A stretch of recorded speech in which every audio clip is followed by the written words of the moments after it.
Are we live? Yes, we are live. Good evening, ladies and gentlemen. Welcome to another edition of the Primetime Gorehounds.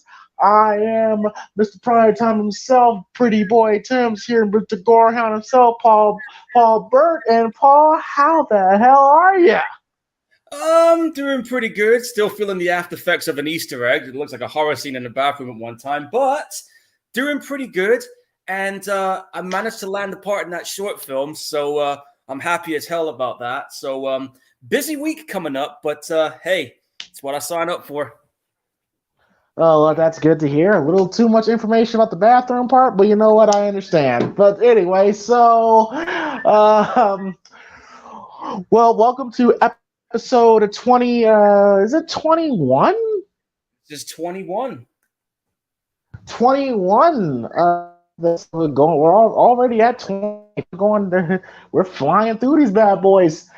Oh yeah. But but yes, tonight we are going to be watching Friday the 13th, 1980, the OG, the original Friday the 13th film, the very first Friday the 13th film, the film that started it all, and the film that jump started the iconic franchise that we all know and love, and it also was the jumpstart to the slasher subgenre due to its kills, due to the gore, and the brilliant effects made by the man, the myth, the legend himself. Yep. And just really quickly, Paul, what are your memories of this first film?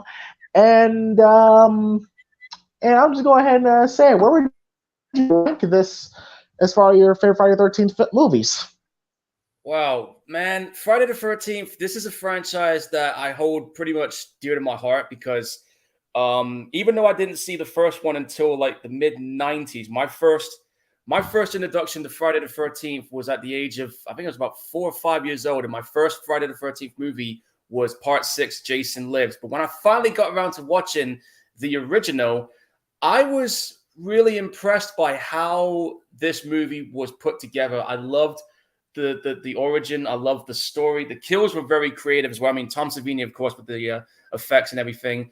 And I remember when I first saw the original, at first I was like, man, where the fuck's Jason? And then I realized, oh, so this is Jason's mom. So that was something that I liked about the first one, was that it was different compared to the other ones that came afterwards. But this was the movie that, like James was saying earlier, this is the movie that kickstarted a monster franchise that we all know and love. 12 movies in, several video games, including that recent one, which was, I gotta admit, was really fun. Oh, it's really I fun. mean, Oh, it's especially when you're angry and want to take out aggression on some people. The game's really entertaining. yeah, I mean, I'll just break out the part 6 Jason and just fucking go to town on everybody. You know what I mean? Why Yeah, not? You know? And yeah. but yeah, but this is the movie that was the you can tell it's polar opposites. When you look at Halloween, it was like suspenseful and a well-constructed story. And then with Friday the 13th, you had that constructed story, but this one did what Halloween didn't do. They said, fuck it, we're just gonna go all out with the gore. And bang, that's what happened. And this was also the movie back in the day that dethroned The Empire Strikes Back in the US charts back in the day. This is the film that did it. And after this movie came out, like I said, not only did we get like countless sequels, but we also ended up getting a shit ton of slasher movies that came right after it. You know, films like Prom Night, Terror Train, Graduation Day, The Prowler, My Bloody Valentine. All of this started coming out around this point when this one came about.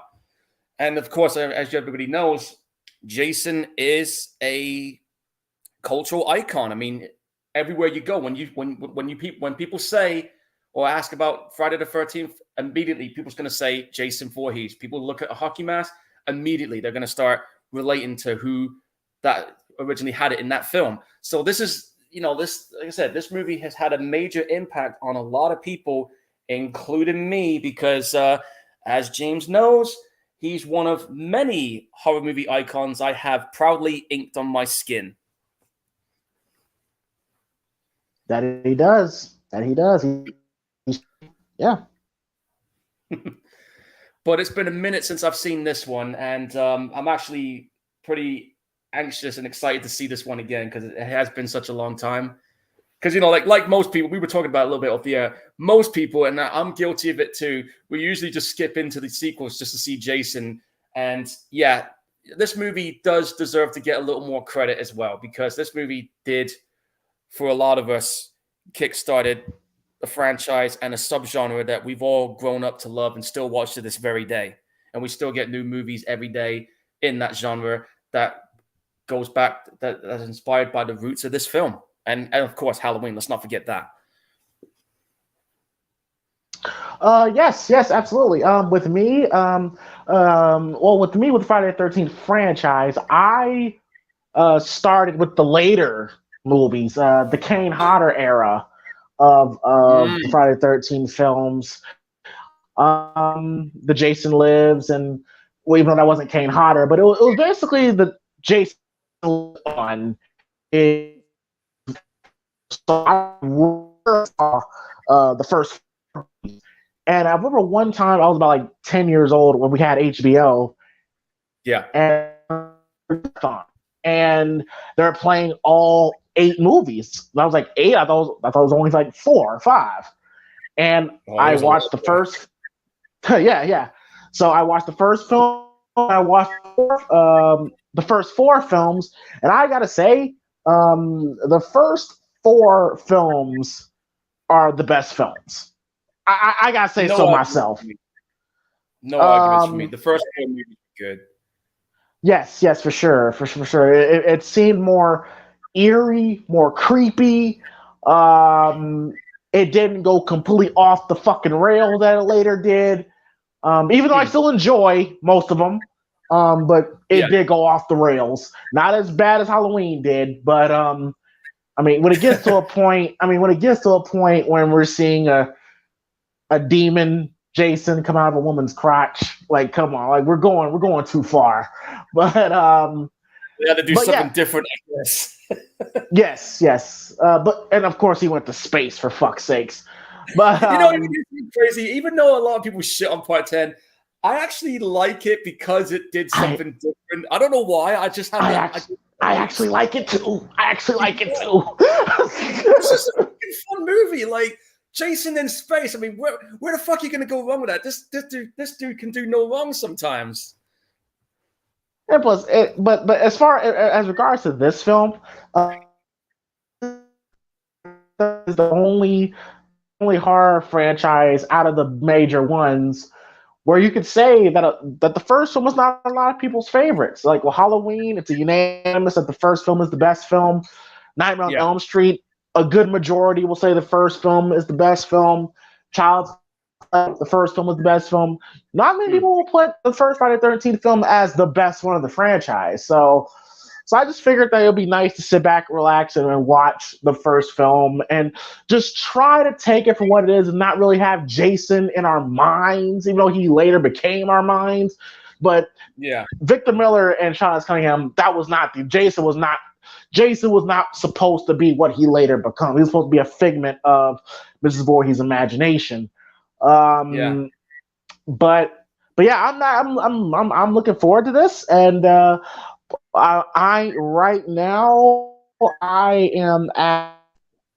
I'm 2 seconds in where we got the Paramount logo. Where are you at, Paul? Well, I literally had the Warner Brothers logo. I'm 17 seconds in, and I'm at the part where it says Sean S. Cunningham Film. That's where I'm at right now. All right, let me go ahead and sync up with you. Okay. Gulf Western Company, okay. And it's I guess Sean S. Cunningham Film. You might have the unrated or rated R version. It doesn't really matter because unrated version only is like a couple seconds longer, so it's not gonna be that big of a deal. That's okay. Okay, so I'm 16 seconds in, and a Sean S. Cunningham Film. All right, so here are the rules. All right, so we go 3, 2, 1, play, and we press play. And again, when we say 3, 2, 1, play. And when we say play, you press play. And what will happen if we don't press play?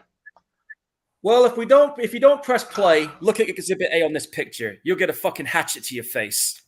Right in the face. Shit.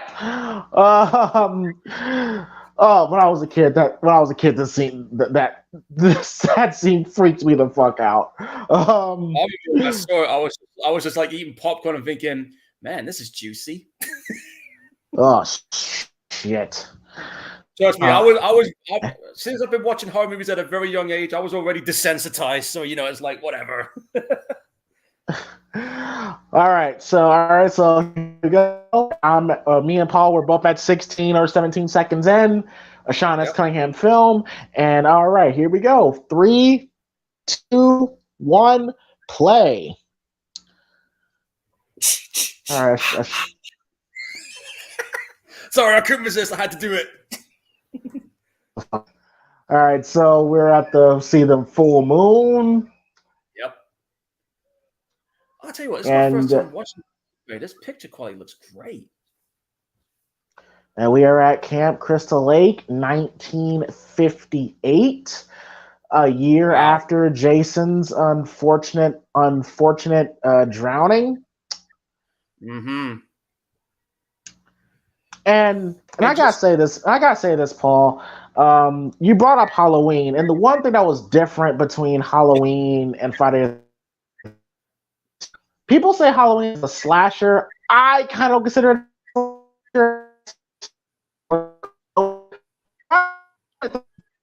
it it started the format.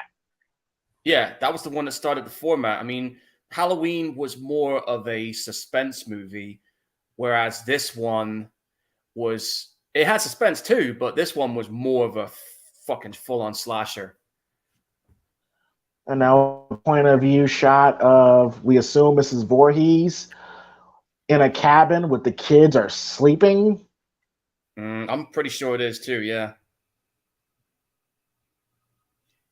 Yeah, it's pretty obvious it's Mrs. Voorhees, but hell, I think this is the first time it's this and Jason Lives where we act kids at the cabin. Yeah, that is true. I mean, like I said, Friday the 13th 6 was my introduction, and that camp scene, these camp scenes were pretty nerve-shredding at times, especially with part 6 when Jason realizes one of them was still awake and he's like staring her down. I'm thinking, at first, I'm like, oh man, what's he gonna do? And yeah, and I always felt like, and so Victor Miller and Sean S. Cunningham, when they made this movie, by the way, fuck Victor Miller, but they were basically told to rip off Halloween, and you could just tell by this opening scene, it's a blatant rip off because what's the first thing we see is a point of view shot. Exactly. And and that's, like I said, when we were going about the bit with Victor Miller, I mean, like, dude, like, I mean, I know he did the screenplay for the original film. I get it. But in all honesty, and we can say whatever the fuck we want about the whole situation, especially with them and Sean S. Cunningham.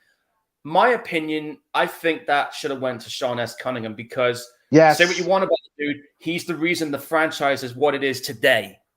All right? It's absolute fact. Because if you don't know the story, he didn't, even when he didn't have a script or anything, he just put an ad, I think it was in Variety magazine, Friday the 13th coming soon, and then film promoters was like, Friday the 13th, what is that? Like, what is that? And all that stuff.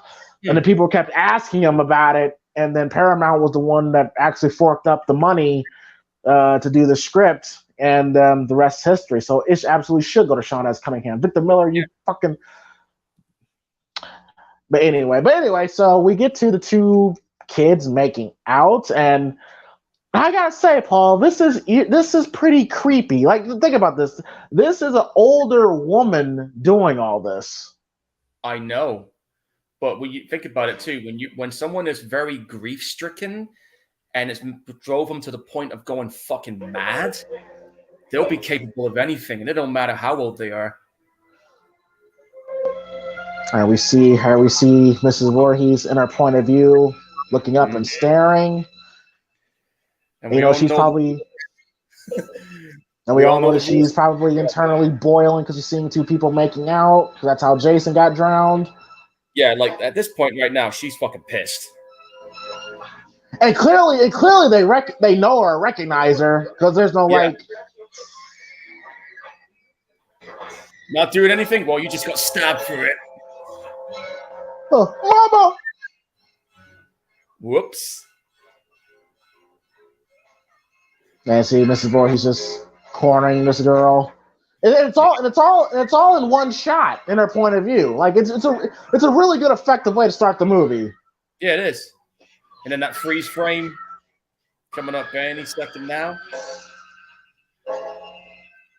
Right there. And another thing we've got to say as well, Friday the 13th had some really cool title screens. Let's be honest here. I love the glass shattering. Yeah, starts with this. And of course, that amazing score by Harry Manfredini. Yeah, he was a legend with this music, man. And he was the one that came up with that whisper sound effect when he was using that Echoplex machine. Now, Harry Manfredini says that, okay, how we grew up, I always thought it was but according to Harry Manfredini, it's supposed to be as in kill, mom, or kill her, mommy. I'm sorry, Harry Manfredini. I mean, God bless you. I mean, you are a legend, and what you've done for these movies in the door is fucking amazing. But that's not what it sounds like. No, it doesn't. I mean, maybe that's what he was intending for it. By the way, maybe that's what he was intending for it. But a lot of people will turn around and say, no, that's just what it really says. So it sounds like ha ha ha. That's what it sounds like. Yeah, that's the thing. Friday, June 13th, the present, or should we say 42 years ago? But yeah, man, but that opening scene, the opening credits is awesome, and the Harry Manfredini's work in this, which clearly you can tell is Psycho inspired, because if you listen to the Psycho soundtrack, it sounds like a Friday the 13th movie. It does. All right, and it looks like we meet Annie, which I believe this was filmed in New Jersey, I want to say. But we meet Annie, who's trying to. Yeah, this was filmed it was actually filmed in a few townships. It was in Hardwick, Blairstown, and Hope in Warren County, New Jersey. They filmed this stuff in 1979 of September. Okie dokie. See you later. Yeah. Man, I go lie, Paul. I kind of miss when towns used to look like this. That good old small town Americana feel to them. Yeah. Well. Oh wait, I'm sorry. You're not American. I'm sorry. I know what you mean. I know what you mean about the small town stuff, dude. I mean, I live in Plymouth, so it's technically a small town deep in the southwest of England. So we're like in the middle of fucking nowhere where I'm at for a lot of people. I mean, most people in London or Tavistock, they call people that live in Plymouth Janners. So, you know. But yeah, so once again, if there's any new viewers that's coming in, thank you all for watching Primetime Gorehounds. We are watching the 1980 Friday the 13th film. Don't forget to hit that like and subscribe button and share this video as well. And also, if you support the channel, go ahead and donate to the Cash App at PrimePod313. And right now we are seeing Annie, who's supposed to be the cook, asking for a ride to fight to Camp Crystal Lake, which is something you will never see ever again, my friend. Just people hitchhiking, period. Yep, ain't that the truth? And then you got this creepy old guy. You're Crazy Ralph. Crazy Ralph. It's got a death kiss. Oh god. Oh god. God, stop staring at these kids, Ralph.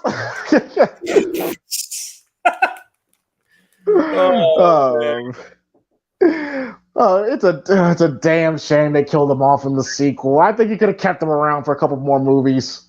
Yeah, even that, I think Jason just got pissed off with him because of the last movie. I don't know, but he's one of the key figures from back in the early days. For sure, for sure. And then, but yeah, like I said, like you'll never I know that was like a thing because 70s and 80s, man. Again, society was a lot more free back then, and like I said, with the whole hitchhiking thing, Yep. like you will never find a hitchhiker nowadays. No, Not in the era with Google and Uber and all that stuff. yeah, we never had the internet, folks. For anyone who's too young to know, back in the day, you wanted to get around, you use a map, like an actual map you had in your bag. You had to read it. Yeah, which is seems to be a dying art these days. And then if you really need to get where you need to go, yeah, you would have to hitchhike. I mean, shout out to Mick Foley. They said that's what happened to Mick Foley. He had to hitchhike to Madison Square Garden to see Jimmy Snuka do the dive on Don Morocco, which changed his life. So, man, that was dedication for him just to go see a show. Oh yes. I mean, I'll admit, I've done something like that too. I mean, I remember in 2002, me and my friend, we wanted to see this gig so bad. I think it was Korn at the time in 2002, and we had to fucking hitchhike our way to London, which is like a 400-mile trip, by the way, from where I am. Mm-hmm. So we had to do that and back, and yeah, it was fun, dude. It was really fun.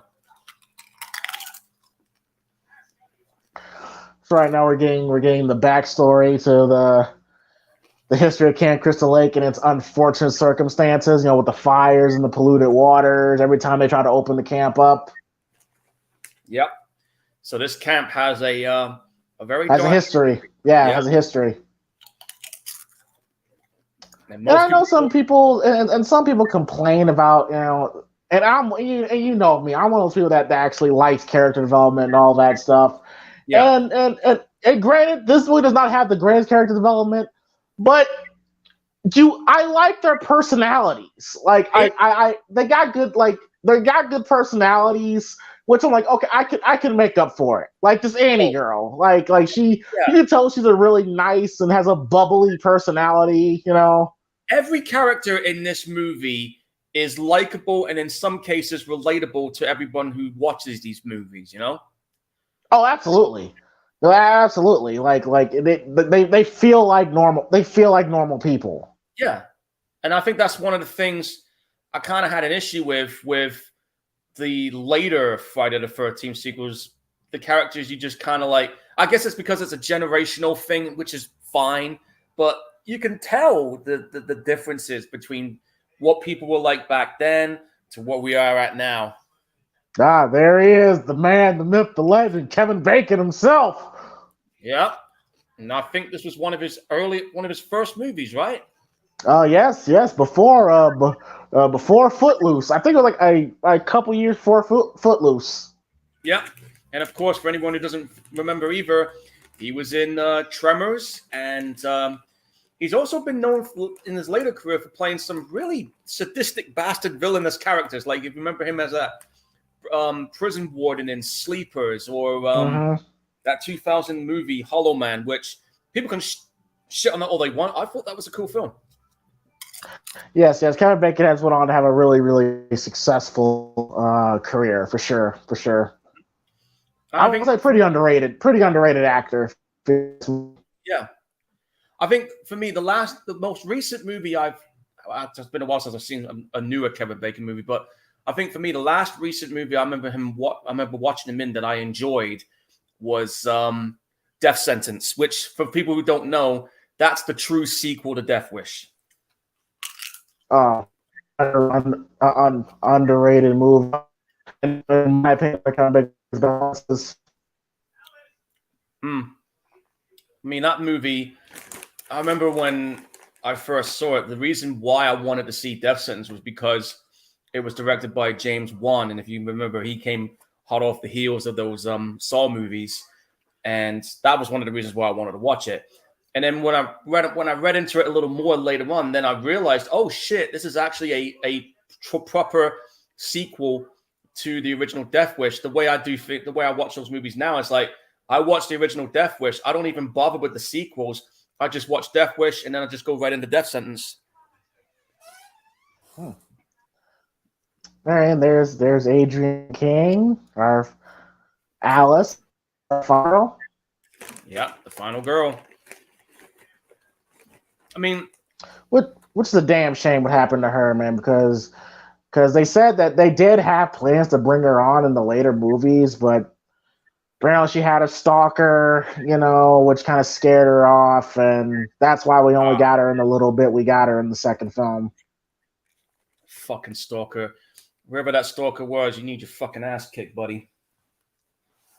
Yeah. I mean, it was a stalker that was stalking Danielle Harris for the longest time. And I'm like, see, it's people like y'all that ruin shit for everybody. Yeah, there's always that one dickhead who takes their fantasies just a little too far.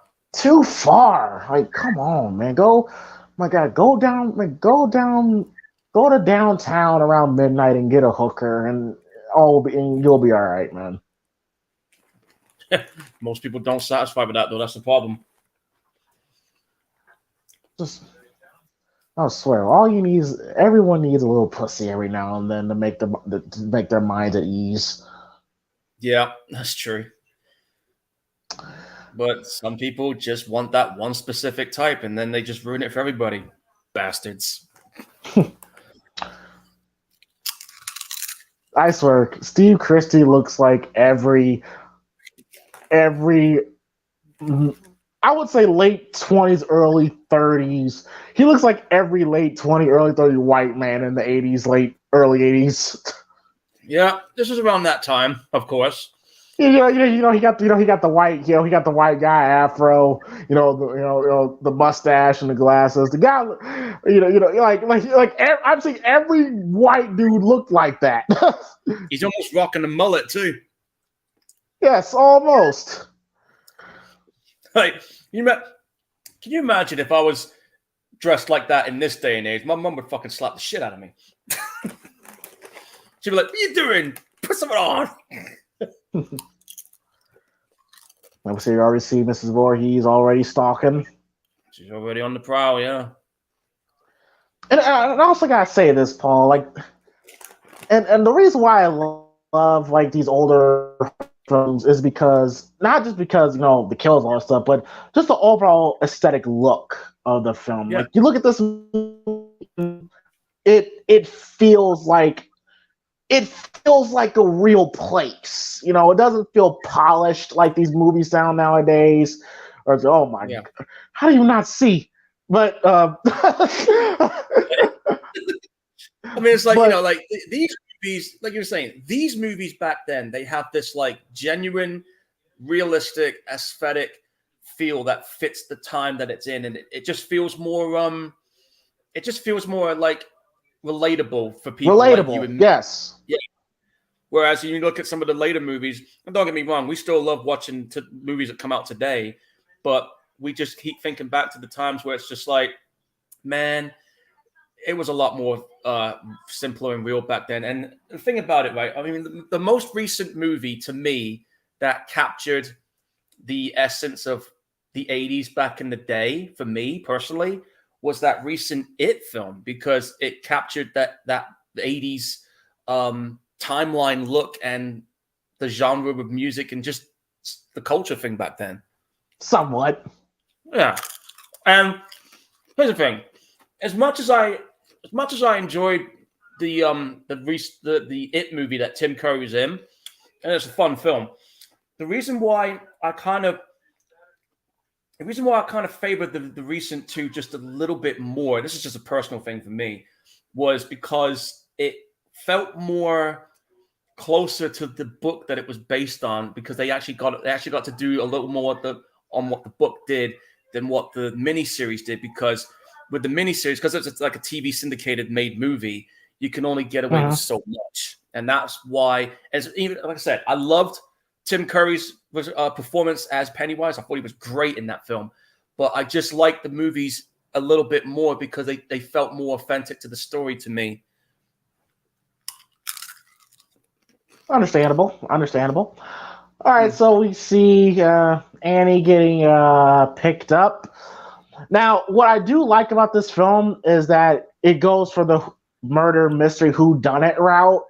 Yeah. Even though I think there could have been ways they could have done it better. Because my problem with this movie was that, it's Mrs. Voorhees the second you see her.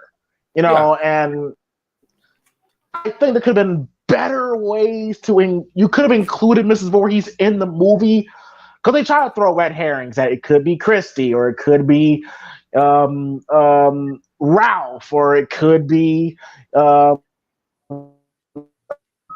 I can't think of the guy. Bing Crosby's character. I think Harry or something like that. I forgot. But basically, what they were trying to do, they were basically doing what Scream did later on. Yeah. Because the aesthetics of Scream. I know that, Paul. I always felt sorry. I always felt she dies because I was like, she's a nice lady and she has like a bubbly personality, and it's like, it sucks when she. Yeah. Problem is with these movies, though, the nice ones always die first. Smart move, by the way. Yeah. It's too little, too. Oh, she hit that damn rock.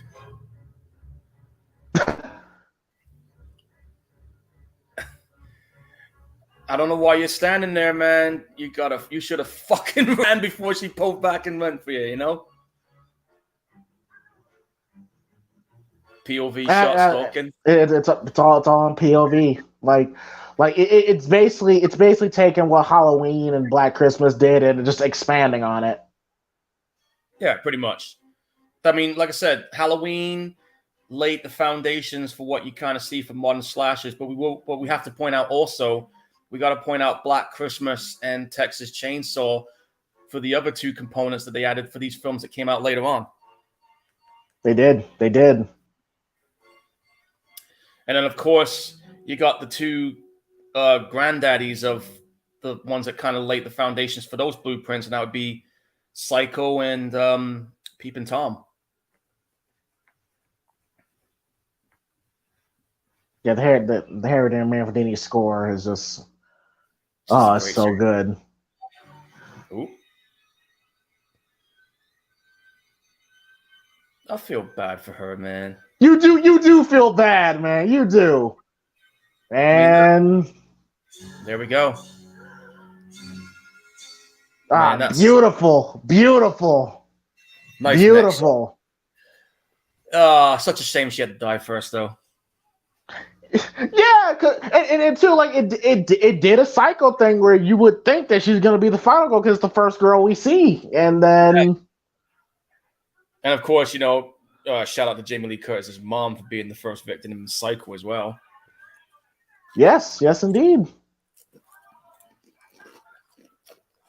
You have any camping experiences, Paul?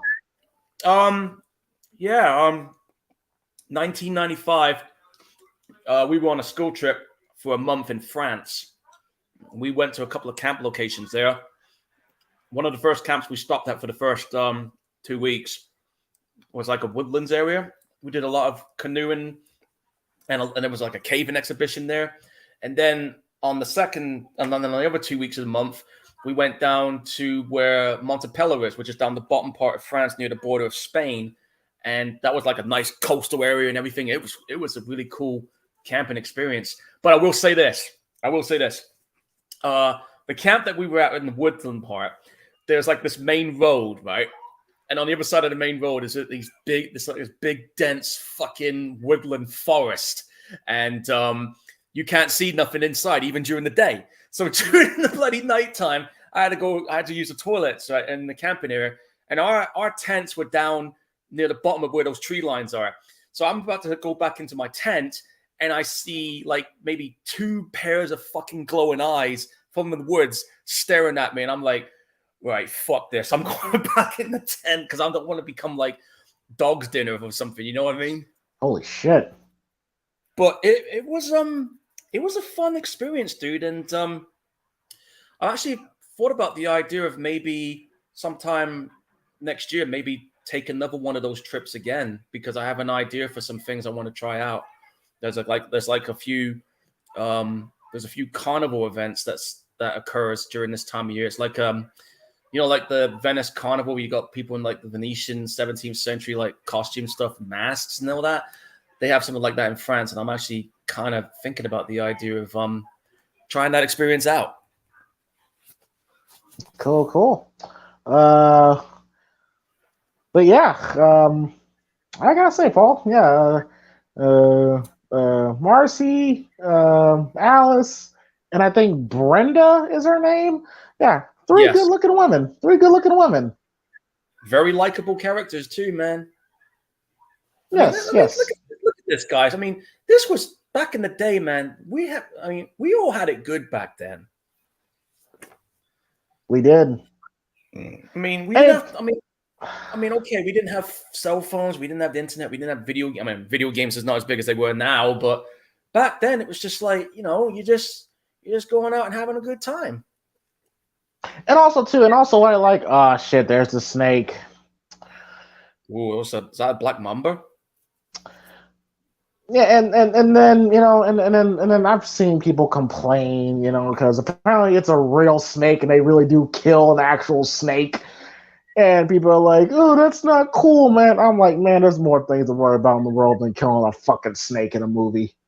Kind of sucks they had to kill an actual snake, but It does, but I mean, but I'm pretty sure they were really thinking about things like that. I mean, I'm sure Tom Savini could have created a real snake, but yeah. I'm just like, I don't care. Like, okay, they killed a real snake. I mean, problem is though, I mean, if you do that in a film now, you will get the Animal Humane Society kicking off, and understandably. But this was back in the time where movies were a lot more looser back then.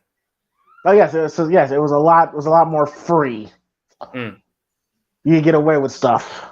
Yeah, I mean, let's not forget the time when you watched the first Godfather movie. That dude waking up in his bed, that was an actual horse's head. Why did he do that? Why did Kevin Bacon have? Why did he Macho Man elbow drop the bed? What was he out to accomplish with that? He must have just sat there and thought, "Ooh yeah," and then just went for it. Oh, come on, dude. That's not cool, man. That's good enough. You didn't have to like full-blown decapitated, but oh fuck it, whatever. You know what I mean? But I love how I love how he's a red herring, how he's posing with the machete there, because it made it seem like he kind of enjoyed doing that. Like, yeah. so he's a red herring. Who'd have thought that machete would have later on become the most iconic weapon of Jason's arsenal? Oh God, you will never see this again today. Nope. Oh, you would never. Oh, you would never. Oh shit, a white man impersonated. Oh man, no. That's not gonna go well for him. So that moment alone could have got this movie. Oh, you'd have people up in fucking arms about it. People would just be like, "Okay, that's not what's the word for it? That's not culturally appropriate. Politically correct." Yeah. There's that one too that I just said, but yeah, I understand culture appropriation. Is that what you're trying to say? Yeah, I understand why that is. I mean, I get it. I mean, we got to be aware of that kind of shit. But back then, we were at a time where people didn't think they didn't think about stuff like that back then. No, we didn't think about stuff like that. And I guess at the time, people wasn't aware of how offensive it is.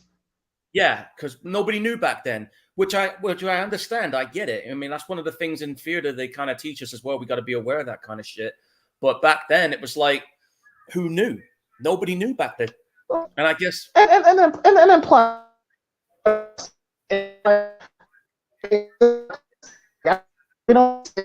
I'm not excusing. But at that time, it's what people did. Like some of the words and things, lingo that was said Yeah, back in the day, they would not fly today. You know, no, they definitely wouldn't. I just think people, I just think people just need to just relax, take things for what it is. Like I've seen people on YouTube complain about Ned over here dressing as Native American. I'm like, I'm pretty sure it wasn't intended to be racist. It's a guy just goofing around. You know, he's Yeah, just goofing there's around. no. Yeah, I mean, there's no racial tension amongst them. I mean, it's just them just goofing off and having a laugh. Yeah, But nowadays, you have to be aware of that shit now because because people are pussies because now. well, yeah, there's that too. But it's just that nowadays you have to be aware of who it might upset. I mean, that's just the way it is, unfortunately. Oh shit! How the fuck did you get in there, Oh, I forgot about that. creepy old bastard? Oh, it's because you're doomed. You're all doomed. And how many movies have we seen do that ever since? Go.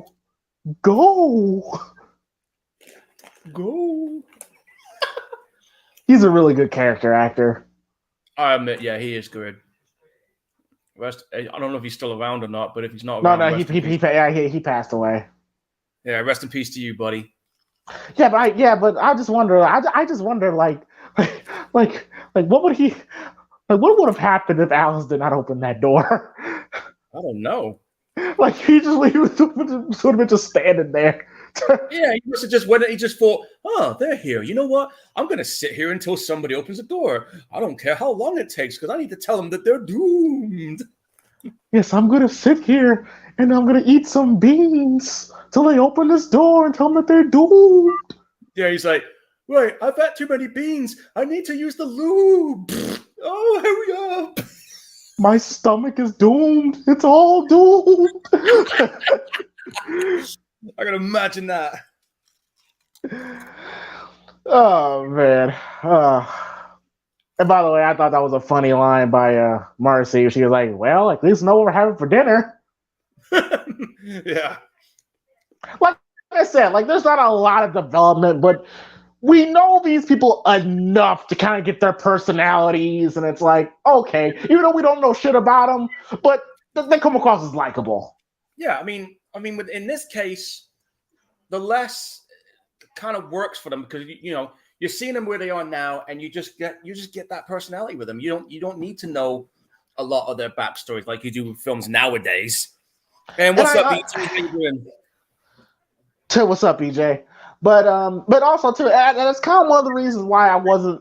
I mean, I enjoy the remake of Friday the 13th. Oh, dude, but that remake was brilliant. Yeah, but my problem kind of was, and especially with remakes, especially at that time, it's like every single character looked like they fucking came off of Eric Crombie and Fitch magazine. Yeah, that's the thing I was trying to point out earlier, man. It's like when you look at movies nowadays, and I'm not just talking remakes, but I'm talking any kind of movie, action or horror movie, these characters look like they just came off a fucking magazine. Oh, that's a beautiful shot right there of the lake, and that is so picturesque. Oh, nice. That's what do they call them? The beaver? Yeah. It looked like a sea otter at first.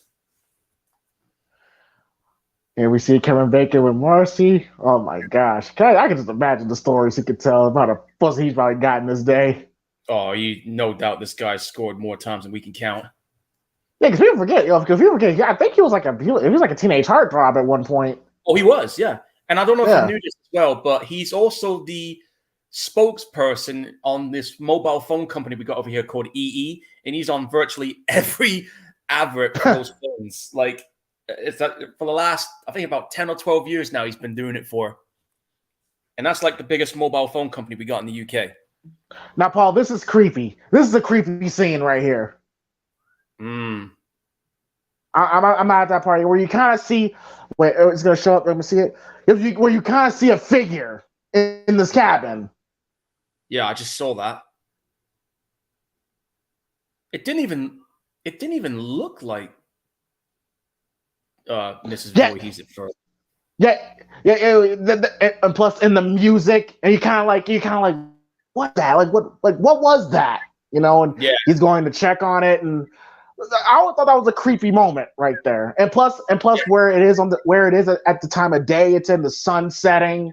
Like I Mm. always thought that was a creepy moment. Like this movie does have some legit creepy moments. I totally agree with that. This movie does have moments where you just think to yourself, man, I am not too sure if I want to be there at this time of night. And Exactly. it is a universal general fear that you can still feel to this very day with anybody. You know, places like this, even though they're nice and picturesque, you just know that you're just one bad day away from something bad happening to you keep you safe. It's gonna storm. We tear down that valley like Nice flashlight for a thunderstorm the there. greatest storms ever seen. Tear down that valve like a son of a gun. Yeah. I mean, this movie's budget was like what? Five What is hundred this? thousand, I think. 550,000, and this movie went on to make nearly 60 million, which at the time, shitload of money. Yo, this is. I remember this. Talk about the dream that she used to have. I always thought this was a creepy. This is a creepy dream Hmm. Washes away little rivers. Washes away little rivers. where it'd be raining and the rain would turn into blood, and it's like, oh shit. Sounds like one of my dreams I have. Or reminds me of a scene from Outlast 2 where you go in this area and this place is literally fucking rain and blood. You know what? And you want to know what came to my mind when I had that scene? Mm-hmm. A little song from Slayer called Rain and Blood, which I actually had playing when I was going through that level. I thought, why not? I love the establishing shots here of the lake. And you notice the water starting to get faster, kind of implicating that now the movie could start getting going now. Yeah, the calm before the storm. Calm before the storm, exactly. T85 here says the Friday the 13th campsite you can tour in New Jersey does cost though. Yeah, Oh, I've heard about I that. bet. I actually said to myself, man, one day if I ever get a chance to do a lot of traveling when I'm doing some stuff with acting and I get some free time, I would love to check out some of these horror spots. That camp is definitely one of them, but I hear it's quite pricey. I'm not too sure how much though. But I mean, man, wouldn't that be fucking cool if I get to one of these horror locations one day, take a snapshot, and be like, "Hey, check this out." That would be cool. Man, I would never live. I would never let it down, man. That's right. That's right, Kevin. Go get you something, man. Get some while you can, because you ain't gonna be around much longer in this movie. Man, you know what? Hey, man. I gotta say, I mean, for Marcy could get it. She could get it. Oh yeah, definitely. Yeah, for sure. Like she was a 80s sexy. Yeah, natural '80s sexy, I might add. That's a great point. And also, too, what I really enjoy about this movie is that you can, because like in the later Friday the 13th films, like the forest and the rainforest is so well lit, and it's like, Yeah, if you've been out in the forest, but if you don't have a flashlight, it is dark as shit. And I go can ahead. add some. I can add some personal experience to that. One time I decided to take a late night walk in the Plym Valley, which is like a really dense ass forest. And I can tell you right now, the only thing that could light the way where I was going was the moonlight. Luckily, it was clear sky because I could kind of see the surroundings just barely with my own set of eyes. But if you try doing that under clouds, I can tell you right now, it can be very unnerving. But me being crazy enough to do so, I had no problem walking in the dark. Jesus, Paul. Hey, someone who I don't get scared of a lot of things very easily, but when I told my mum that's what I did one night, she was just like, "You nuts?" I'm just like, "No, I was just bored. I just wanted a late night walk before I went to sleep. I don't give a shit." That's what I did. Man, 80s was definitely, man. The 70s, man, y'all. Anyone that was a teenager around there, y'all was some different motherfuckers, man. Because it was strip monopoly. God damn. Oh yeah, we had some fun times back then. Like we were saying earlier, man. I mean, the 80s was a lot more cut looser. We were a lot more free to do whatever we wanted back then. We didn't have to worry about fucking cameras or mobile phones picking up something you don't want to have, shit like that. It was just, you could just do whatever you wanted. All right, now people have complained. Sorry to cut you off. People have complained that how come Kevin and Marcy didn't see Ned up there with his fucking throat slit. Now, good question. Now with me, I just kind of justify it as, listen, these quote unquote teenagers, right? And you see your hot ass girlfriend getting naked right in front of you. You're not really thinking straight. Yeah, I mean, you're not gonna notice. You looking at the angle they must have saw him in. They must have just thought, "Oh, the dude's just sleeping." How could they have known back then? But also too, I love when Kevin Bacon has her hand on her titty. But yeah, I don't feel right showing my breasts on camera. So can you put your hand over it? Okay. You know what? TA85 has a point here. Jason was alive and around in the same area when Pamela was killing these camp counselors. Like plot hole, but it is what it is. Yeah, that's a theory. That theory's been around for years. Whether or not if it really is Pamela doing these things. Yeah, but then again, I think with how this movie was originally intended before the sequels, I believe it was supposed to believe it was just Pamela doing all these things. Yeah. And I remember I actually watched a recent interview. I looked at a recent interview that they had with Victor Miller, by the way. And, fuck him. Yeah, I'm going to tell you this right now.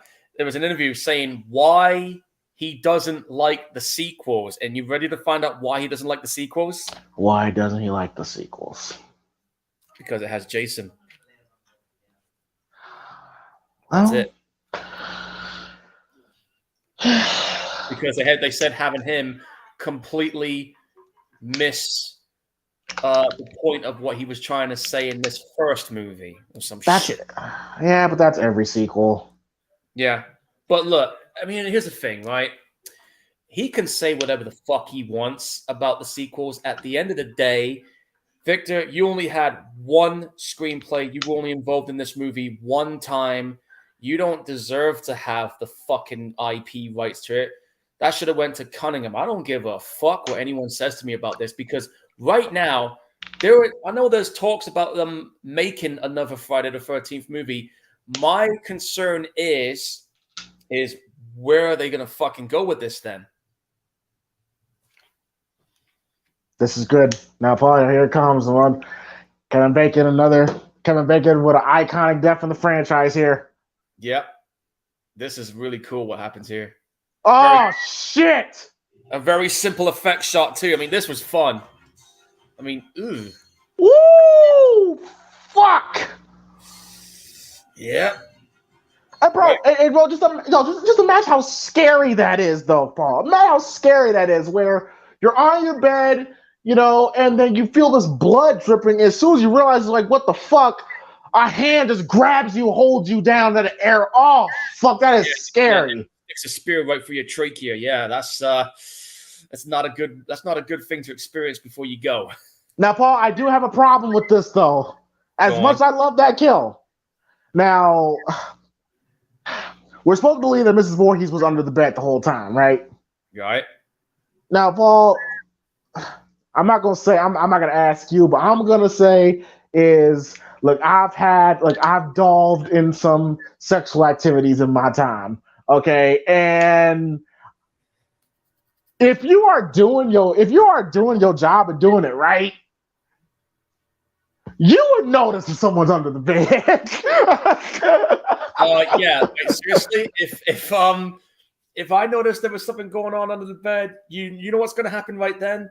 I'm going to start booting the fuck out of the person that's under that bed. I'll be like, what the fuck you doing under there? Exactly. Now, I don't know. I couldn't really see I couldn't see what the lift of the bed was. Because if the bed had a good lift, I'm pretty sure you could fucking see Pamela under the bed. Yeah, but, can you imagine that? Can you imagine that? You're walking in the bed, you see a dude hiding, you'd be sitting there thinking, so we got business, motherfucker, or what? Or in this case, an older woman. Yeah. I'm just seeing what T85 here. He says here, Victor Miller or someone originally wanted to do a Carpenter, Deborah Hill Halloween type anthology. Was that what Victor Miller wants to do? Is that what he's trying to do here? Well, bro, like I said, Shauna's came with the concept, bro, so. God damn, Marcy looking nice right here, though. Shit. I can see those nipples. Yes, I can. Excuse me, I'm kind of distracted right now. She's looking damn. Yeah. Like I ain't seen this movie in a while, bro. So I'm like, oh, okay. Man, she looks nice, but too bad what's gonna happen to her later. It's fucking crazy because she's literally just told that creepy ass dream, and this is about to happen to her. Yep. The nightmare manifesting. Yeah, that's how I took it, as the nightmare manifesting.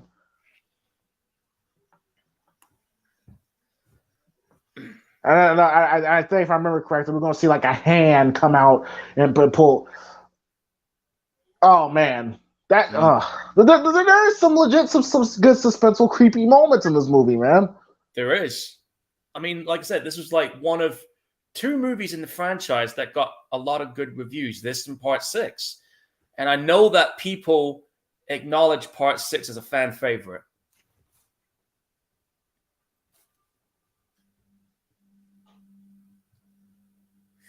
You sure you want to look in there? Oh shit. And how this was shot, how this is filmed, very, very Hitchcock-like. Yeah. It was. Well, he was a big influence for a lot of these films back then. Oh, here it comes. Oh shit, here we go. See, with the axe, very Hitchcock-like. And this is the thumbnail right here. Thumbnail, folks. This is what happens if you don't press play. Oh shit. Awesome. Wow. That is awesome. Put you to the earth. Cannibal Corpse there. That is, oh my god! It still looks very realistic to this very day. I mean, it's Tom Savini. What'd you expect? Oh man, and how it was done. What we did, they didn't even have to show the aftermath. All we could have seen is just her screaming and then just a hit. But the fact that they showed that, apparently that shit was wild back in '80 when they first saw this. They never saw violence like this before in the movie.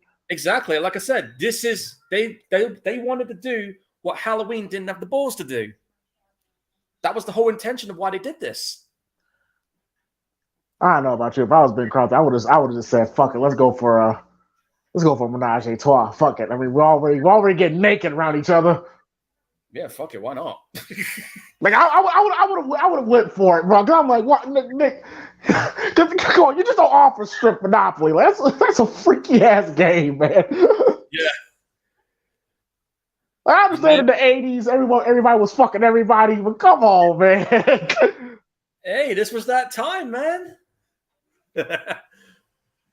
T85 says, yeah, that scene when Ned seeing that shadowy figure going in the cab was one of the most suspenseful scenes in the movie. Yeah, we was just talking about that, T85. Like that was a legit creepy moment because again we're supposed to assume that's Mrs. Voorhees, but just seeing that figure and how it was shot, how it was looking, it was creepy. It was definitely a creepy scene. Yeah, it definitely didn't look like Mrs. Voorhees. It kind of gave you that impression. Is that somebody else? And again, that's supposed to throw you off. I think that's on intended. It's intended because it's supposed to be a murder mystery. Yeah. And the old diners back then. Yo, this waitress wants to fuck Christy so bad.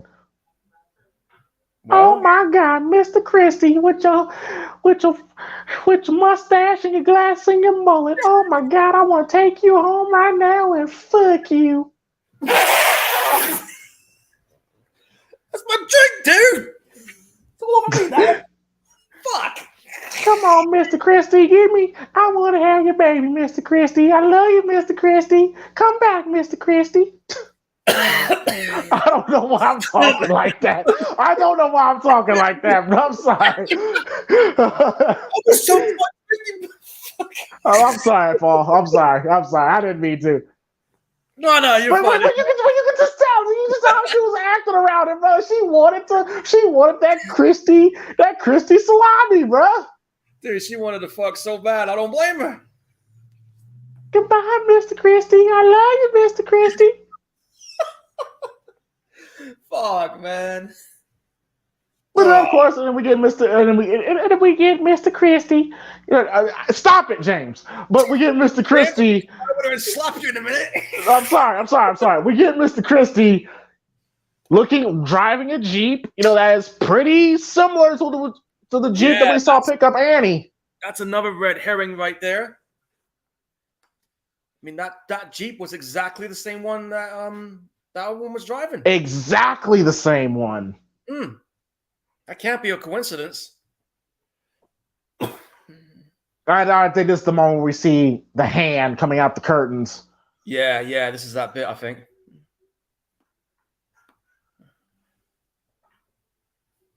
And again, look how natural this is. Look how natural this whole scene is. Yeah, I mean they're not doing anything stupid or over the top. This is just someone cleaning their teeth, getting ready to go to bed. That's all it is. But not just that, not just the activity, just how it's lit. Like you can tell there's no studio lights whatsoever. Like they're actually using the environment that they have. Yeah. This is literally like natural lighting. Yes. Like this is like straight up guerrilla filmmaking right here. That's so creepy. Oh fuck that. Look at that hand. Oh, that is so creepy. If I literally saw a hand like that, I'm fucking swinging a baseball bat at it. Listen, look, I'm one of those people that I don't get scared, but if ever I'm alone at my house and I hear some shit that don't sound right, yeah, you're pulling out something ready to go out and move it. But there were moments, bro, where sometimes, and I guess it's kind of be my mind fucking with me, but it was after I'm watching Halloween movies like all day, right? And then one time I was cooking dinner, and then all of a sudden, like I hear this noise, like around my front door, and then, bro, I see where this is going. I didn't investigate it, but I did kind of stare at it for a long time. I'm not surprised. Kind of reminds me of this one time when I was back at my old place. I was about getting ready to unwind for the night and get some sleep. And then I hear this fucking noise moving around. So I'm like, oh shit, what the hell's going on? So I didn't think much of it at first. And then I hear it again. And I'm like, all right, screw this. I grab my fucking baseball bat. I'm heading out the back door, and I'm getting ready to swing at some person's fucking head. And then as soon as I opened the door, I realized what it was. It was making that noise, but it sounded like there was somebody stalking. But it turns out what it was my cat decided to spook me at the time. Just jumped right at me. Just jumps off the garden wall next door, and it jumps right into my chest. I'm like, oh, what the fuck? And it says, meowing right at my face. I'm like, all right, fine. Come on, let's go and get some sleep, damn it. But it was just, I thought it was somebody outside, and he fucking made me jump. He jumps right at me like a face hugger. That's crazy. But what's so creepy about this, Paul, because we see Mrs. Voorhees stalking Brenda, like we're supposed to remind her, this is a woman in her 50s walking around in the pouring rain stalking these kids. Yeah.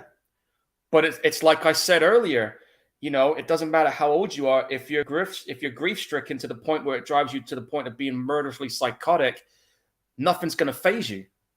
And also got to think about this too. At the time, for the killer to be a woman was very different. Like you didn't see that was unheard of. You never saw that, and you didn't really see it again until I want to say "Happy Birthday to Me." Yeah, something like that. I remember. Wait, Paul. Shh. Okay.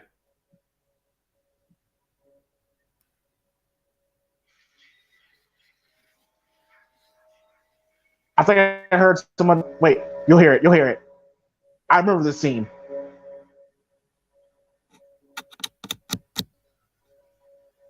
I'm waiting for it too.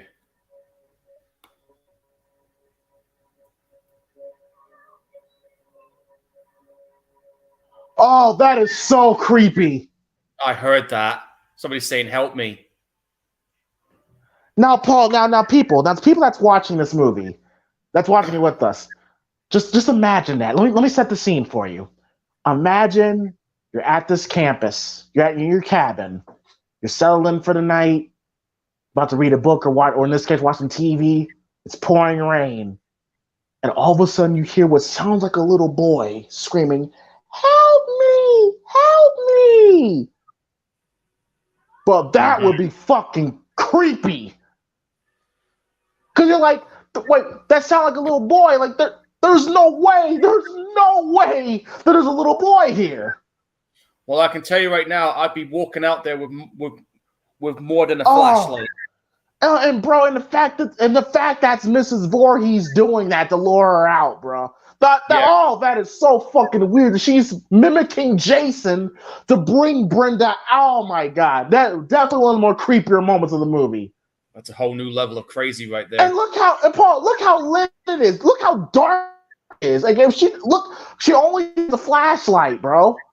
Yeah, it's dark as shit out there right now. And it's pissing down with rain. That don't help.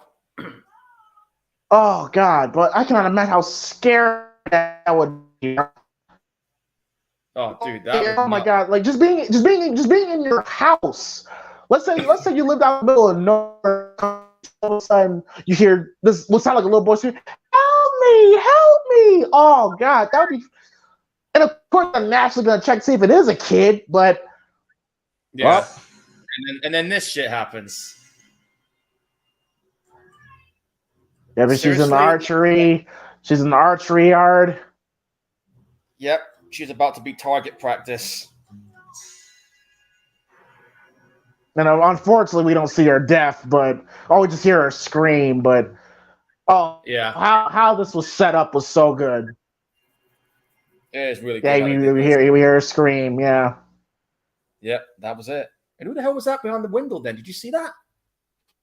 I think that was Alice. Oh, okay. But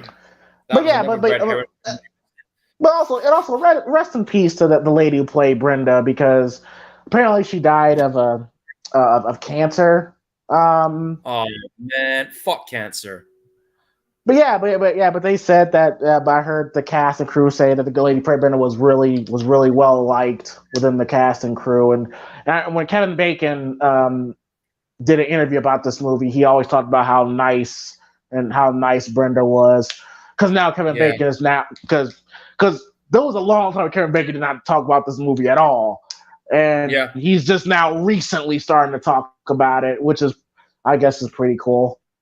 Yeah, I mean, check this as well. It's like, she was only 49 when she passed, 15 years ago. And Friday the 13th was her last movie she was in. He was only in 4 films. You get Ben Crosby's character coming in from out the rain. I get another red herring. Yeah. Funny that he's wearing red too. Exactly. But yeah, that's definitely one of the creepier scenes. I assume Paul going back to the camp. It's a possibility. Yep. T85 says I got the Shout 3 box set collection, all of them in uncut and regular version of the original. Nice. Rocky. Yeah, that's the one I showed you. Yeah. And a nice one. I got the Scream Factory set as well. Cool, cool. Good to see. Good to see. Yeah, I'm fully intending on getting that box set. Like, I want that.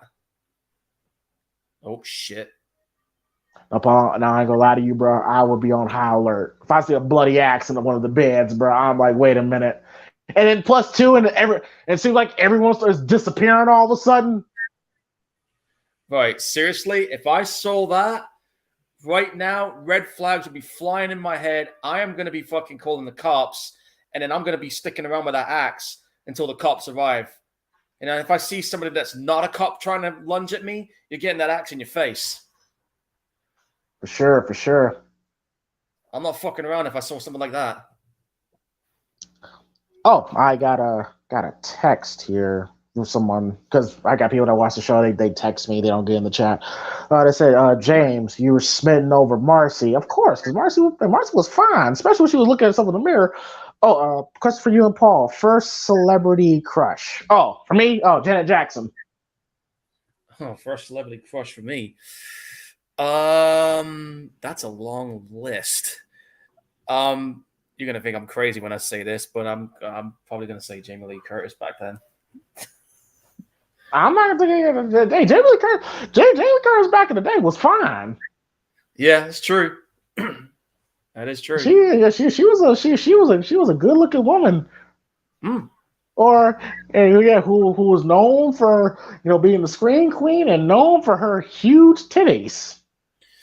Yeah, and which she still got to this day. Yeah, like, I ain't gonna lie, Paul. Like when I saw her in that Halloween 2018 movie premiere, like when they did the movie premiere, and she was wearing what she was wearing, I'm like, damn, she can still kind of get it. Grandma can get it. That's true. I remember one time when I saw Halloween 2018, and I actually sent a tweet saying how much I enjoyed the film, not thinking I was going to get a reply back or anything, and I literally did, which shocked the shit out of me. Oh, James Hugh Courtney liked my tweet.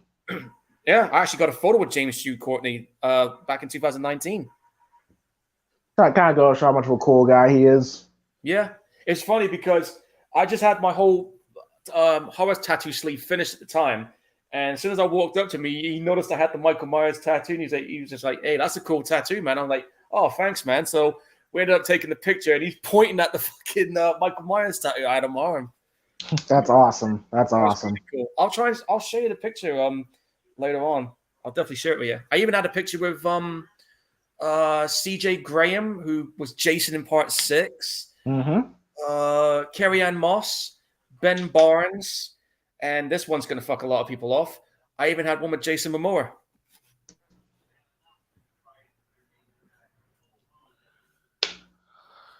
All right, so now Ben Crosby. I know that's his name. I can't think of his character name, but Ben Crosby and Alice are trying to figure out what the hell is going on. And then we got the cop and Christy driving back to the camp.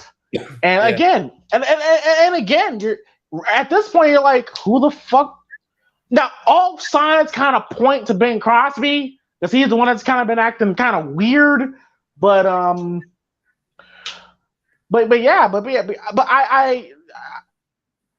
do understand what it goes for. I just kind of think that presentation could have been just a little bit better.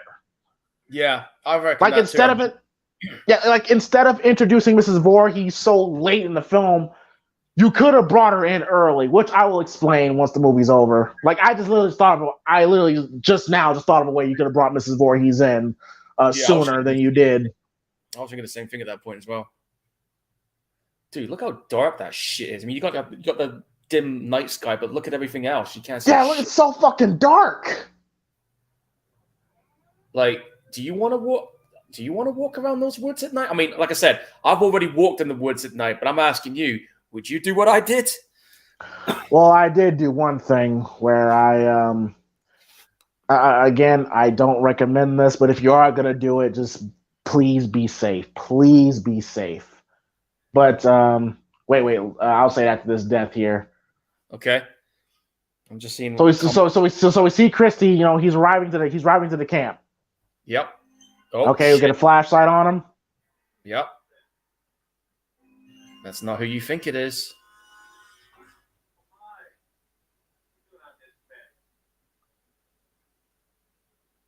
Ooh.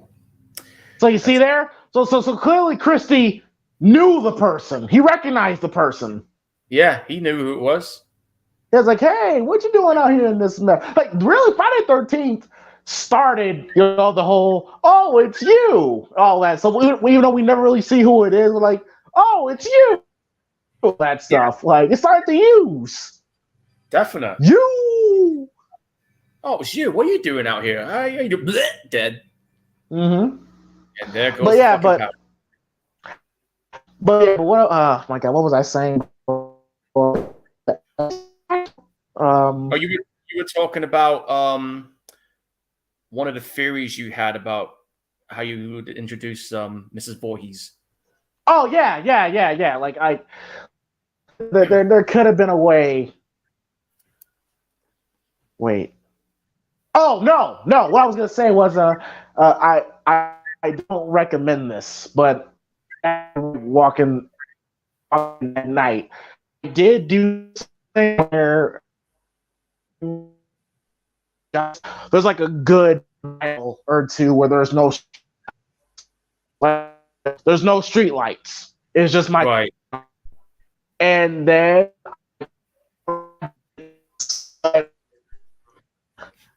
giggles, I kind of turn my car, bro. And once I saw how dark the shit was, I was driving and I immediately turned that shit on. You fucking mad, dude? yeah. You know, like, came on. It was one of those days. Okay, marking them knows, but it was one of those days when I kind of wasn't right mentally when I first started wrestling, and and I fucking yeah, because I was driving and I was like, I want to see how this looks.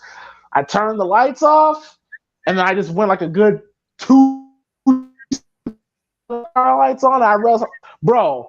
It's pretty weird how creepy how dark the road is when there's no cars driving through. That's some freaky shit right there. And I'm just answering Rocky's question because he's asking, have you ever seen Part 3 in actual 3D? I can tell you right now that I actually have with those old glasses back in the day. I did not. I did not. I mean, it's kind of, you kind of really don't need to because it's showing you what's supposed to be 3D. Yeah, but back then it was it was actually not too bad. I mean, you actually see it like literally popping out of your TV screen. I mean, it's not like 3D like we have nowadays. I mean, we rarely see 3D films now, but if you remember back in the day, I mean, we used to have those like old 3D specs. The one thing that you would find nauseating about those glasses, though, those old ones, is that because one of them's red and one of them's green, you have them on for a long period of time. The moment you take them off, you close one eye, your vision looks red. You close the other eye, it looks blue, and you're stuck with that vision for like a good hour or so, you know? Yeah. But it was fun. But, I kind of miss the recent 3D trend we had during the early 2010s. I thought there was some fucking cool shit back then. And I love how he's in the storage room and. Ooh. Bill, that's his name. Thank you, Alice. Yeah, she said it for you.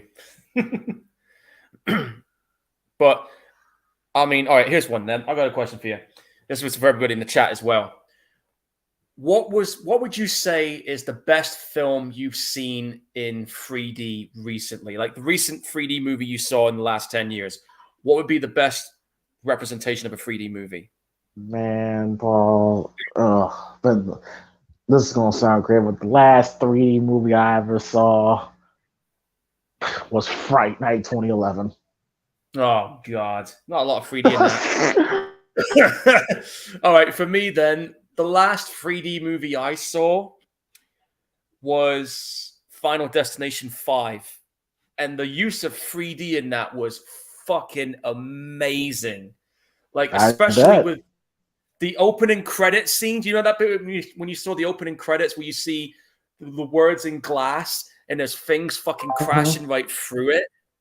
And you see that in 3D. I literally saw people in the cinema dodging it, like going from one side to the other or ducking and diving from the scenes of fucking things flying up in 3D. And I was just like, wow, I'm so glad I got to see this in 3D when I did. And some of the deaths when you saw it in 3D, just really good. Oh yeah, Piranha. Yeah, Piranha was another good film in 3D. And by the way, Rocky, hint, hint, that's a little something I got planned for next week. But the one thing I will say this is where. Oh, I'm sorry. Go ahead. I'm sorry. The one thing I remember the most about Piranha 3D, people's reaction when they saw a half-eaten dick being spit at them in 3D. Some dude literally vomited in his popcorn. So this scene here.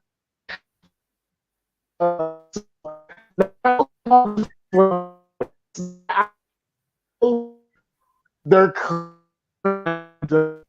Hang on, James. Your microphone's flipping a bitch. Microphone's playing up, dude.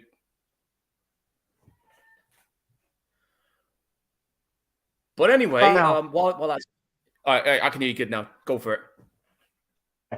Now, now that whole scene, I was younger. I was really Alice walking around and like, what are we doing here? But now I'm like, okay, they were clearly trying to fill time. Yeah, there's a lot of time filling in this bit.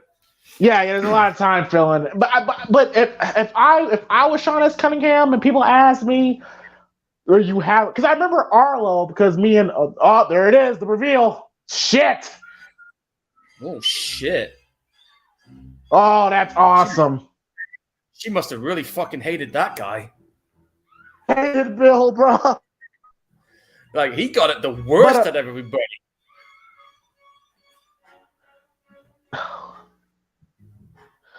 Yeah, but I if I had to ask Sean S. Cunningham, like the whole her making her do coffee and all that stuff, I'm thinking this is Sean S. Cunningham trying to be like, trying to calm everything down, give it that sense of security, and then it's kind of like a roller coaster, where it's that calming period, and then but then you go up and up and up and up, and then you get to the final drop, and then that's where we're at now.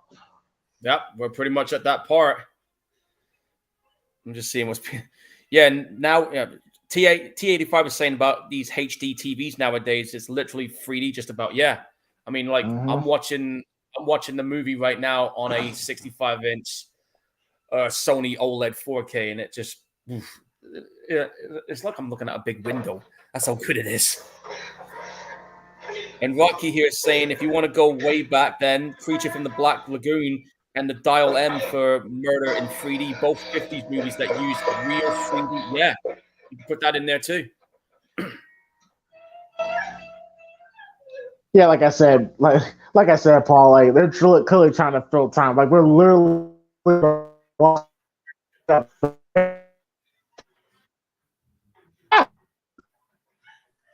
Well, she better barricade that door fast. Build it, bro. It's like, okay, you're clearly trying to listen. Sean S. Cunningham told Adrian King, listen, just grab shit and put it in front of the door. Yeah, that's not gonna hold off shit. The rope may buy you a bit of time, but those chairs and that, no. That's just fucking hilarious. That's hilarious that we're literally spending 5 minutes here building a barricade. I can just see Sean S. Cunningham just being like, listen, look, we gotta fill time. Look, just put shit in front of a door. Yeah. Okay, you got a baseball bat, you got the right idea, but I think you're holding it maybe just a little bit wrong. Paul, you better not shit on her about getting a baseball bat after what you just said. Well, I mean, like if you're gonna swing for somebody with a baseball bat, you're gonna have to have it. Put my teeth back in. Gotta grip the handle a bit lower down. Then you get full swing of the whole thing. So Paul, let's go ahead and address this because, like I said, the theory has been around for a long time. Do it. Like I said, I'm trying to think in context of just this one movie. But if you want to put all the sequels in, do you believe this is just Mrs. Voorhees, or do you think Jason is helping her? You know, when I was first watching this, I was just thinking, yeah, it's Jason. I mean, it's Jason's mom doing the whole thing. But now that I think about it, now I kind of think to myself, Shit. I don't think she was working alone in this. I'm pretty sure Jason was behind the scenes in some of these kills as well. Because, I mean, think about it. The killer that we saw mostly during the killings was not wearing the shirt that Pamela wears. Think about that. And I don't think, and if you're going to go that route, I don't think a mid-50s, 50-year-old woman will launch a bitch through a window like we just saw. My thoughts exactly. That's the one about these Friday the 13th films. Me and Arlo, like, go back to the reviews me and Arlo did.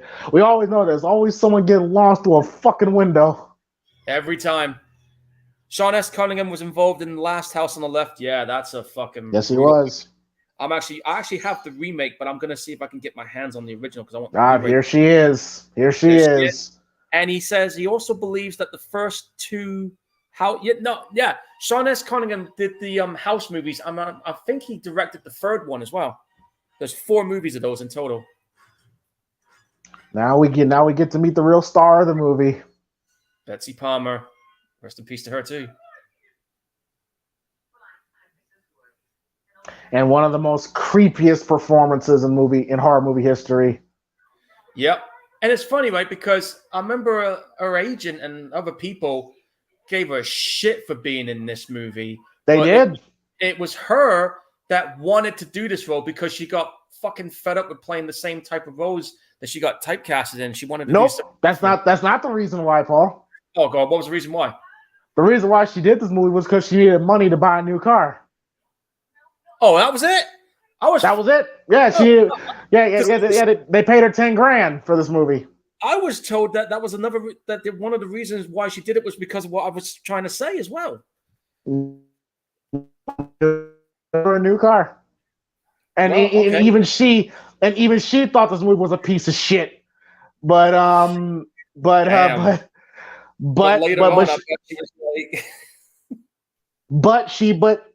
she still, as we see, she still gives it her all, and she later, especially in her later years, really grew to appreciate the film and its fans. Yeah, but she did get shit on for being in this movie, though. Yeah, because she was one of those stars from back in the day. Yeah, from the 50s and 60s. Yeah. Yeah. Oh wait, I gotta listen to this. Yeah, let's do this. Others were killed. The counselors weren't paying any attention. They were making love while that young boy drunk. And just on a dime, bro. Like she was comforting and being nice and helpful, and they're just a flip just instantly switches. Yeah. I'm just reading what Rocky said here as well. Yeah, fuck Roger Ebert for doing that as well.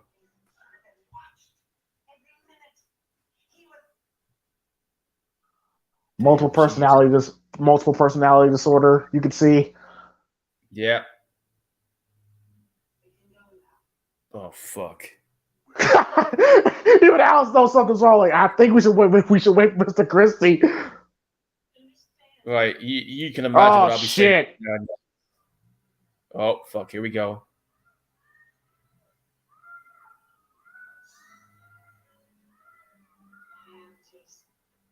The only time we ever hear Jason speak. Oh, did you hear Alice there? Like she just went, oh God. Like I never noticed that she literally says, oh, she knows that she's in a fucked up situation right now. Yeah. Like, Paul, imagine how scary that is, Paul. Like you just saw your friend get killed. Everyone's disappearing. You don't know what's going on. You saw Brenda get killed. Yep. And you meet this old lady who seems very sweet and comforting and caring, and then just instantly she's fucking flipping out and talking to herself. Like, bro, that's fucking terrifying. And if I see her pulling a knife, I guarantee you I'm throwing fists before she gets a chance to use it. Oh, shit. Keep hitting. One's not going to do it. I'd have just kept hitting right now. T85 said they wanted Betsy Palmer to return forever, but declined due to it only being pretty much a cameo. Yeah, I did hear about that too. Yeah. It would have been nice. It would have been nice to have Betsy Palmer come back. Yeah. Rocky says he won the Part 5 mask. Nice. Salute. Signed by Debbie Voorhees. Oh, yes. One of the girl with the big titties. Yeah. Hey, that's a cool win right there. Oh, definitely. And here comes one. Definitely the creepiest moment of the film right here. Kill her, mommy. Kill her. This was fucking messed up when I first saw this.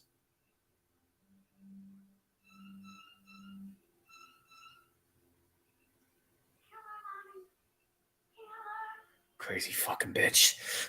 That is insane. How did she not get checked into a psych ward after what she did? I have fucking no idea. Well, it clearly goes to show that it clearly goes to show that she's mentally not there after Jason's death. No, she checked out a long time ago. And the fact that it's like she's still speaking to Jason and mimicking Jason is fucking. But people, like I said, people have underrated Mrs. Voorhees as a killer as the years went on. Like, she is an underrated serial killer. Yeah, and definitely an underrated villain at the time. Because again, like you were saying earlier, Betsy Palmer, like I said, for roles like she said herself, she thought it was going to be garbage, no one was going to see. But the fact that she still gives a really good performance shows how professional that she is. Like, she clearly has bought into the role for the little amount of screen time she has. Mm-hmm. Rocky here says he basically grew up on these movies, the Hellraiser ones that really freak. Oh, Hellraiser. Oh, I can tell a bunch of good stories about that one. Oh, and by the way, Rocky, that's just so you know, fucking wild. I know. But yeah, hey, Rocky, just so you know, I do have the puzzle box and Pinhead tattooed on me. The puzzle box is literally on my elbow. I love this. I love the slap. I love these slaps. I mean, shit. But bro, like, have you heard the story? Apparently that she actually did slap Adrian King. She slapped the shit out of her. Damn. No, like, she legit slapped it because she comes from the theater. Oh, right in the cooch! Right in the cooch! Damn! She hit her in the Got her right the spot. Yeah. Got her right there, man. Damn. That'll knock anyone down. Look, the one thing that's great about this, Adrian King is kicking Mrs. Voorhees' ass. But how she falls is always funny. It's so funny, man, but it's cool. No, but what I was saying is, because Betsy Palmer comes from the theater, and I guess back in her time, and like, you really did smack people in the theater, which I guess makes sense. But if memory serves me correctly, I think the practitioner she studied with would be the Sanford Meisner and Stanislavski system, because that's like the form of realistic method acting where you do take it to those levels. And I should know this because I've been studying. But apparently in those scenes, she legit will slap the shit out of Adrian King, and Adrian King will start crying like, "Why are you hitting me?" It's part of the scene, dude. It makes it more authentic. That's funny. That is funny. Yeah. I'm sorry, but she low blowed her. She gave her a low blow. I've always wanted to ask a female, like, does it hurt when you get punched in the pussy? I just want to know. Does it hurt? It probably does. I mean, it's as bad as kicking us in the balls, you know? You're gonna put anybody down with that shot. But there's no balls on it. It's his ovaries. I know, but I guess I don't know how human bodies work, man. But if it knocks them down, it definitely is effective. Look, man, listen, I just want to know, and I'm sure, and I'm pretty sure there's some woman out there going, "Come on, Mr. Crispy, punch me in the pussy." Shit. Rocky here says he has a signed. He has a Hellraiser script signed by Clive Barker. You lucky son of a. Hey, salute to you, Rocky. That's awesome. That's awesome. Shout out to you, bro. T85 back refines some of his characters, including his character in this one. It's a direct TV ad or something. That's awesome, man. That's awesome. Earlier. It's awesome here.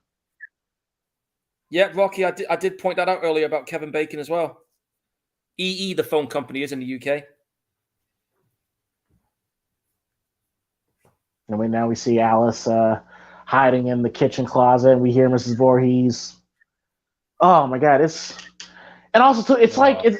like she's knocked her down multiple times, but she just keeps coming. Like it's kind of like a Terminator. Yeah, but she's relentless at this point. She is hell bent on killing this person, and nothing's going to stop it. And in her mind, like every person that she kills she feels is responsible for killing Jason. Yeah. Even if you're in that camp and you don't know nothing about the history, doesn't matter. You're dead because you're there.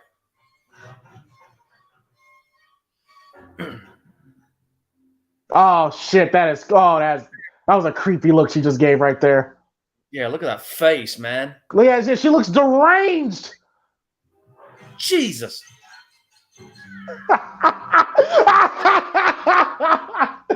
You got a frying pan, bitch. But think about this, Paul. She has got knocked out 3 times right now. Yeah, now she's got a split wig. Like Allison has been kicking her ass, man. She kicked the shit out of her, and then blasted her with a frying pan. Just boom! Ah! That's what you got from her. Wait, now, Paul. Question.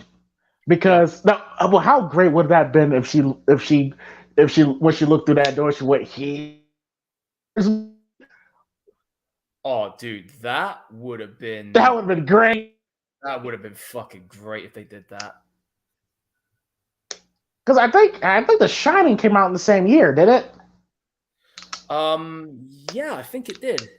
Yeah, The Shining came out the same year Friday the 13th did, and many years later. Wait a minute. Are you telling me that Mrs. Voorhees did it before Jack?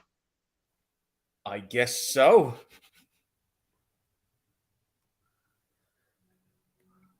Oh shit, she just won't die.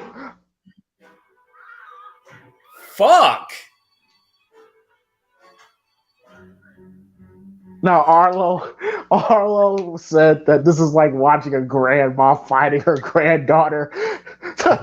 He's got a point. It is. Now, Paul, there's a moment where she's gonna take out her head and smack it against the sand. Apparently, she really was doing that. Like she was really fighting out Adrian King. Yeah, she was literally fucking bringing the fight. Look, Paul, you can see it. Look at this. She's damn. She's legit fighting her right now. She fucking went for it. That's all I'm gonna say here. All right, a little bit of an insider thing for you here. When this scene here where she gets her head taken off, I want you to look at the knuckles very carefully. Okay. Oh shit! Notice there's hairs on him? Yeah! That's actually a dude. The guy who had his head taken off, that was Tasso Stathrakis, who's one of Tom Savini's closest friends. He was the guy with the sledgehammer in the original Dawn of the Dead. Oh, you're right. I did hear about this, and when it came to the actual head being chopped off, it was Tom Savini that did the motion because he knew where to hit. Yeah, and the head was literally on toothpicks. Yeah, toothpicks. Now, Paul, here comes Here comes my favorite piece, one of my favorite pieces of music and horror. Like I love this music that's about to play. Yeah, it's like a nice little upbeat ending, and they were inspired by Carrie during this part. But no, but just the song in itself is it's beautiful. It's a beautiful song. Yeah. Oh, The Burning. Yeah, I remember that film. That's a good one too. That's a god of I love that's a good shot. Just the established shot of her in the canoe and yeah, it looks great on this Blu-ray, man. It looks like a whole new film. It wasn't Sabine's hands, Marty, it was Tasso's. oh man, I love this song. Like I've always loved this song ever since I first heard it. Yep. And then one of the greatest jump scares in horror movie history. And this is when jump scares weren't really a thing back then. Yeah. And like I said, they literally watched Carrie and thought, you know what? We need to do something similar. And people say this is the debut of Jason. Yep. The OG Jason. Even though this is supposed to be a dream. Yeah. And I'm actually friends with the guy who played as the original Jason, by the way. Really? Yeah, he's in my indie horror group. Oh yeah. That's awesome. But I just love how everything you hear the music, it feels calm.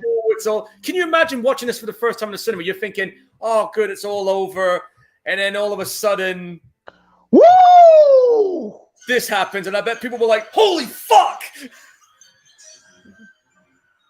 Oh, God, bro.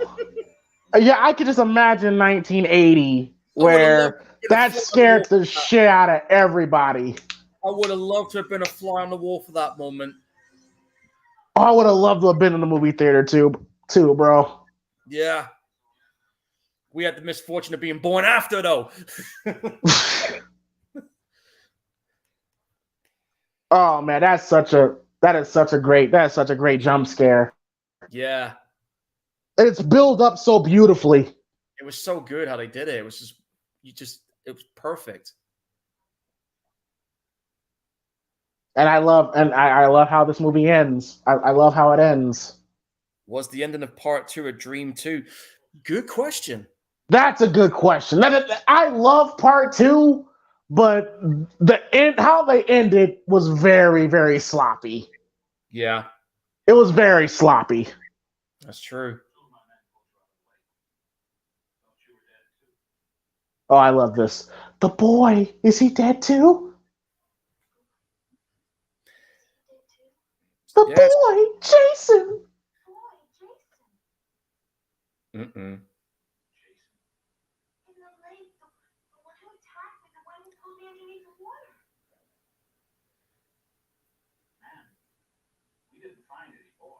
And I love how this ending just puts that doubt. Like you don't know if Jason, he's still out there. But no, but it's like, is he in the water? Yeah, that's the big question. It's like, what the fuck? There's a bit of a fourth wall breaking moment right there. The way she's staring.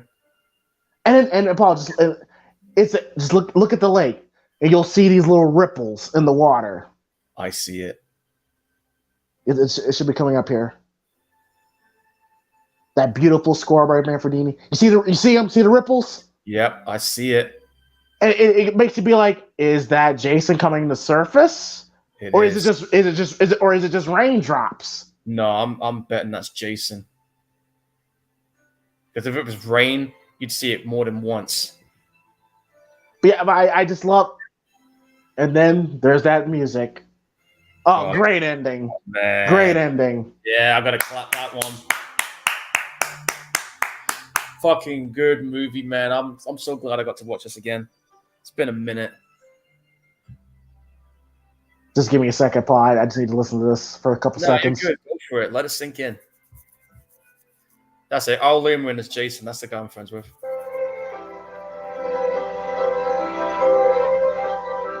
Oh, Steve Miner was production manager. Yeah, who ended up directing 2 and 3. and Halloween H2O. Yep. And he I also did not know that. Oh, that's awesome. there you go. Tussle Staff Records. That was the knuckles you saw on the head getting taken out.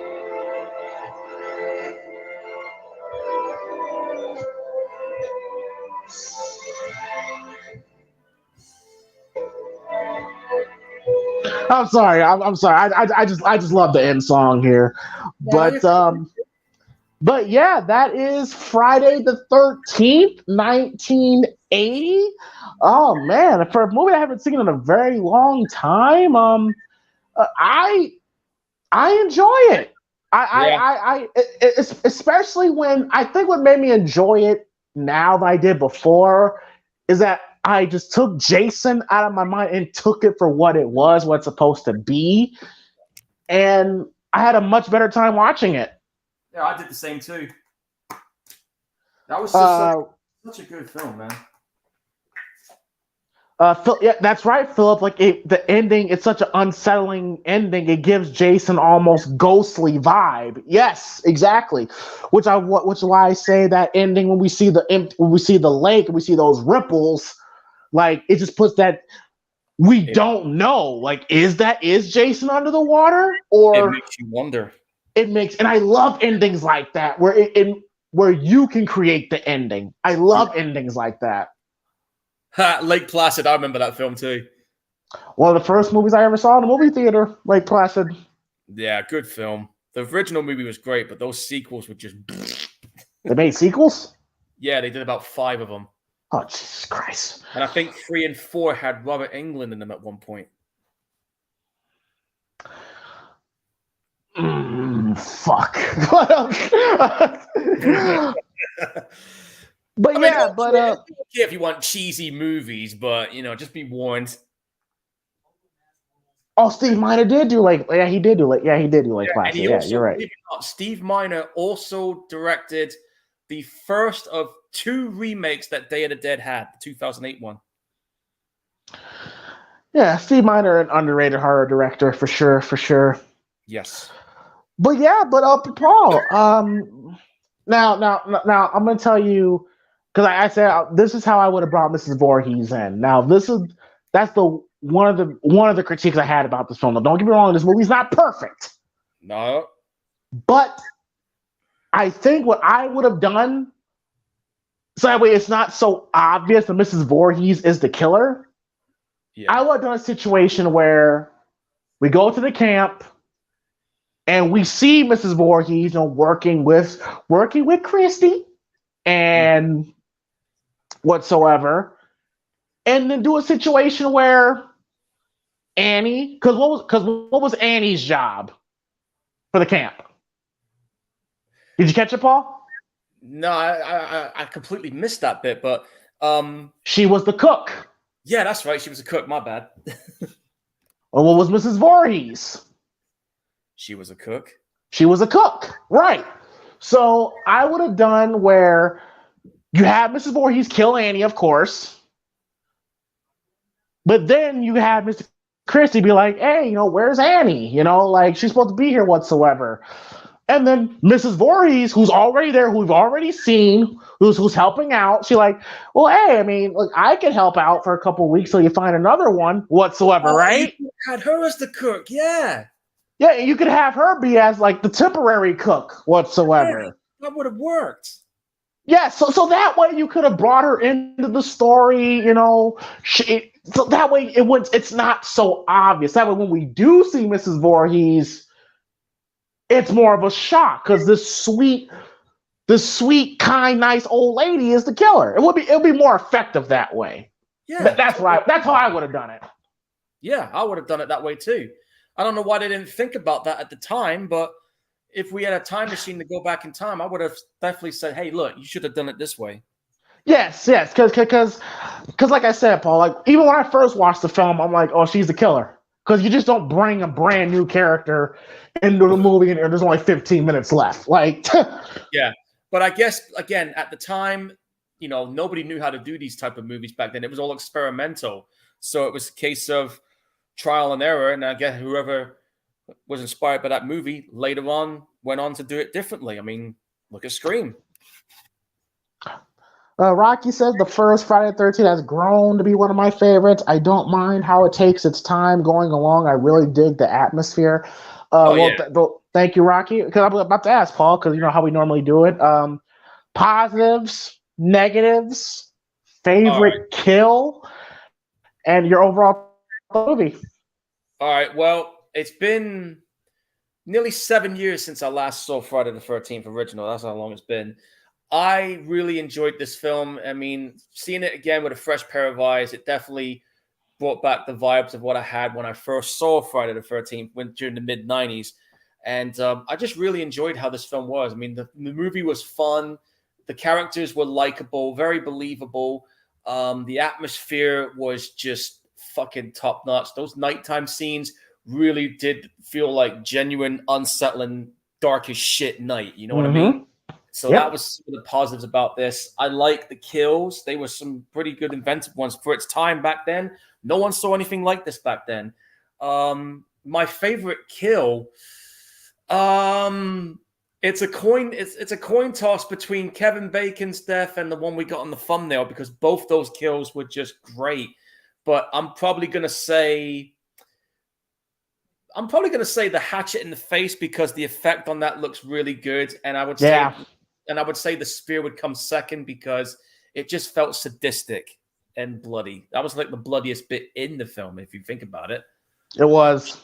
And my negatives about the movie, I'm not sure there's many I can list. I would probably say you could have introduced Jason's mother the way we just explained it. They should have done it like that.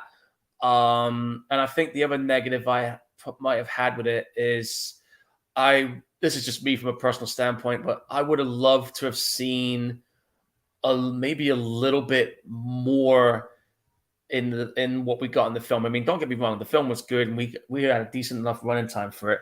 But there's that part of me that wanted to have it just a little bit more. I've always been like that with some films. I'm like, I'll be like, man, I wish it was a little bit longer. That's probably my only gripe. But everything else about it, man, just a fucking good way to introduce what would later to become arguably one of the biggest horror franchises out there. That, and you know, if you're going to put it in the top two horror franchises, you're going to say Halloween and Friday the 13th. Those two are literally neck and neck with each other in terms of the legacy that they have, you know, in terms of what they do. I mean, okay, sometimes the movies in that franchise has maybe more better films than what Halloween did, but there's no denying. There's no, you know how I mean about this. But I know exactly what you mean, bro. Yeah, but there's no denying that Halloween was the movie that made a success out of it, and it was Friday the 13th that opened the fucking floodgates. And like Rocky is saying there, you know, you had films like The Burn-In, and you had Sleepaway Camp, and those type of summer camp movies. In fact, if I remember correctly, I think The Burn-In came out about a year after Friday the 13th, and once again, Tom Savini did the effects for that one too. And some of the cast members that were in that film ended up being well-known guys. I mean, one of the cast members in that was Fisher Stevens, who ended up playing that scientist dude in the Short Circuit movies.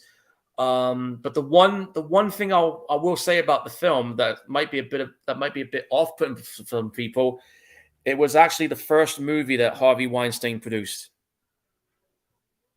But that aside, though, The Burn-In's a good film. Salt the earth, Harvey Weinstein.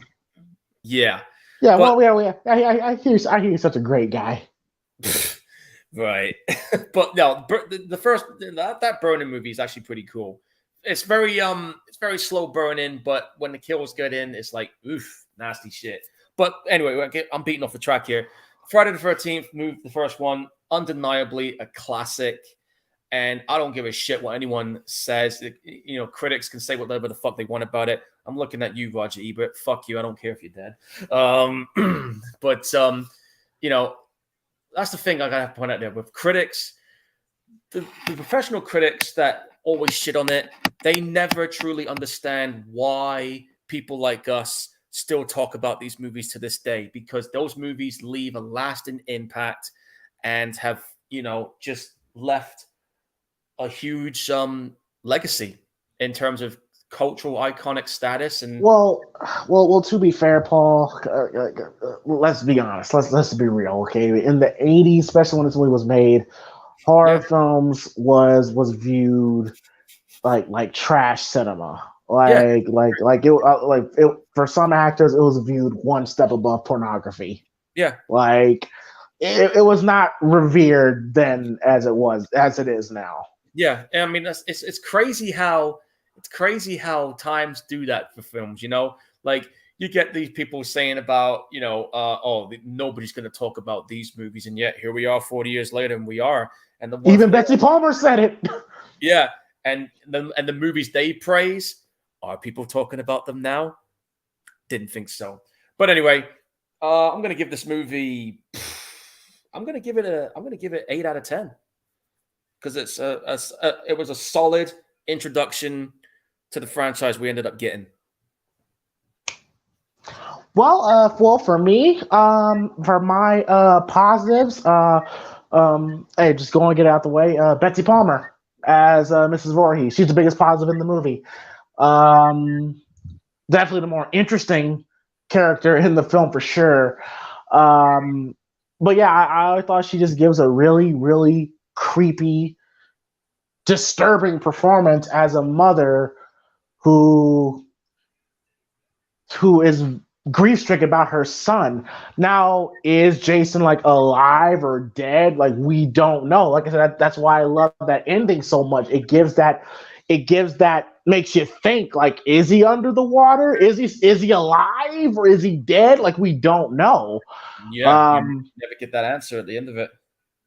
Never get the answer. And then of course, we get the sequels, which when they made what I'm pretty sure just like John Carter, Victor Miller did say, I will say, Jason was not intended to be like the face of the franchise. Like Jason was supposed to be just a kid, and then he later became what he became. Which I always thought was very interesting. Like, damn, what would have happened if we never got Jason? But Well, the way I see it, if we never got Jason, I don't think we would have got what we've had all these years. this is very true.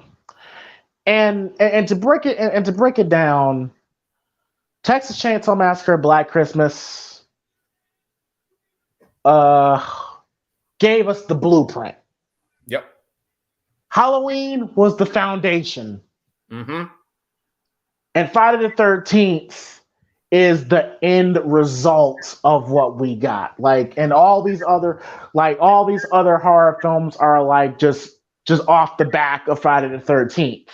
So this Friday the movie is. Friday the 13th was the match that lit the powder keg. Master with the Powder Keg. Yes, yes. So this movie, even though Halloween is a better film, but this movie is just as important as 78 Halloween is. Yep. But yeah, Betsy Palmer is great. Underrated villain, which I mean, I get Jason is the brand. He's the face, but I think in recent years people have started to now appreciate Mrs. Voorhees more because, like I said, that is just fucking creepy. Like these kids isolated in this camp, no adults around, and it's this one old lady who looks like a sweet old, looks like someone that would bake cookies for you, bake pies, Yeah. seem motherly, and then next thing you know, she'll fucking just flip out and then think she sees Jason and starts fucking putting an axe in your fucking face. Like it's scary. It's legit it's legit scary when you think about it. Exactly. It's crazy how a person can be one thing at first and then at the drop of a dime just fucking turn on you like that. That's the scary thing. That's the scary thing about human nature is that any one of us can flip at any time, and it can take one thing to fucking set you off. Pamela Voorhees is one of them. Another good example of somebody flipping in a murderous way, I would say The Punisher. That's another example. But like that. That's how human nature can just flip people out like that. For sure. Rocky here is saying that Peeping Tom and Psycho planted the seeds for Slash. Yeah, I did mention that. I did mention those two earlier. But I'm glad you said it because I don't really consider those slashers. I more consider them more psychological thrillers. Yeah, like that. To me, slashers is you have these people in this killer just killing them off one by one, like every 15, 20 minutes. Yeah. But I can understand why people would say Peeping Tom and Psycho planted the seeds. Oh, absolutely, yeah. It kind of write the rough drafts of what we got. The rough drafts. Thank you. But yeah, Betsy Palmer. I mean, for a role, like I said, thought was for a movie they thought was going to be a piece of shit, no one's going to care about, and only wanted to do it because she wanted money for a new car. She showed her professionalism and still gives it her all, and still gives a very memorable performance. And I just think there could have been a better way to write her in the story than just have her just appear 10 minutes left in the movie. Yep. Yeah, I love the overall aesthetic of the film. That dirty, grimy, realistic feeling it has. And I was critical of Alice in my first review. I was critical of the cast, but now that I'm older now, granted there was not a lot of development. I like their personalities. Now, granted, we get better characters as the franchise goes on. That is true. You know, the dead fuck. But yeah. But I find those characters likable. They felt like real people. And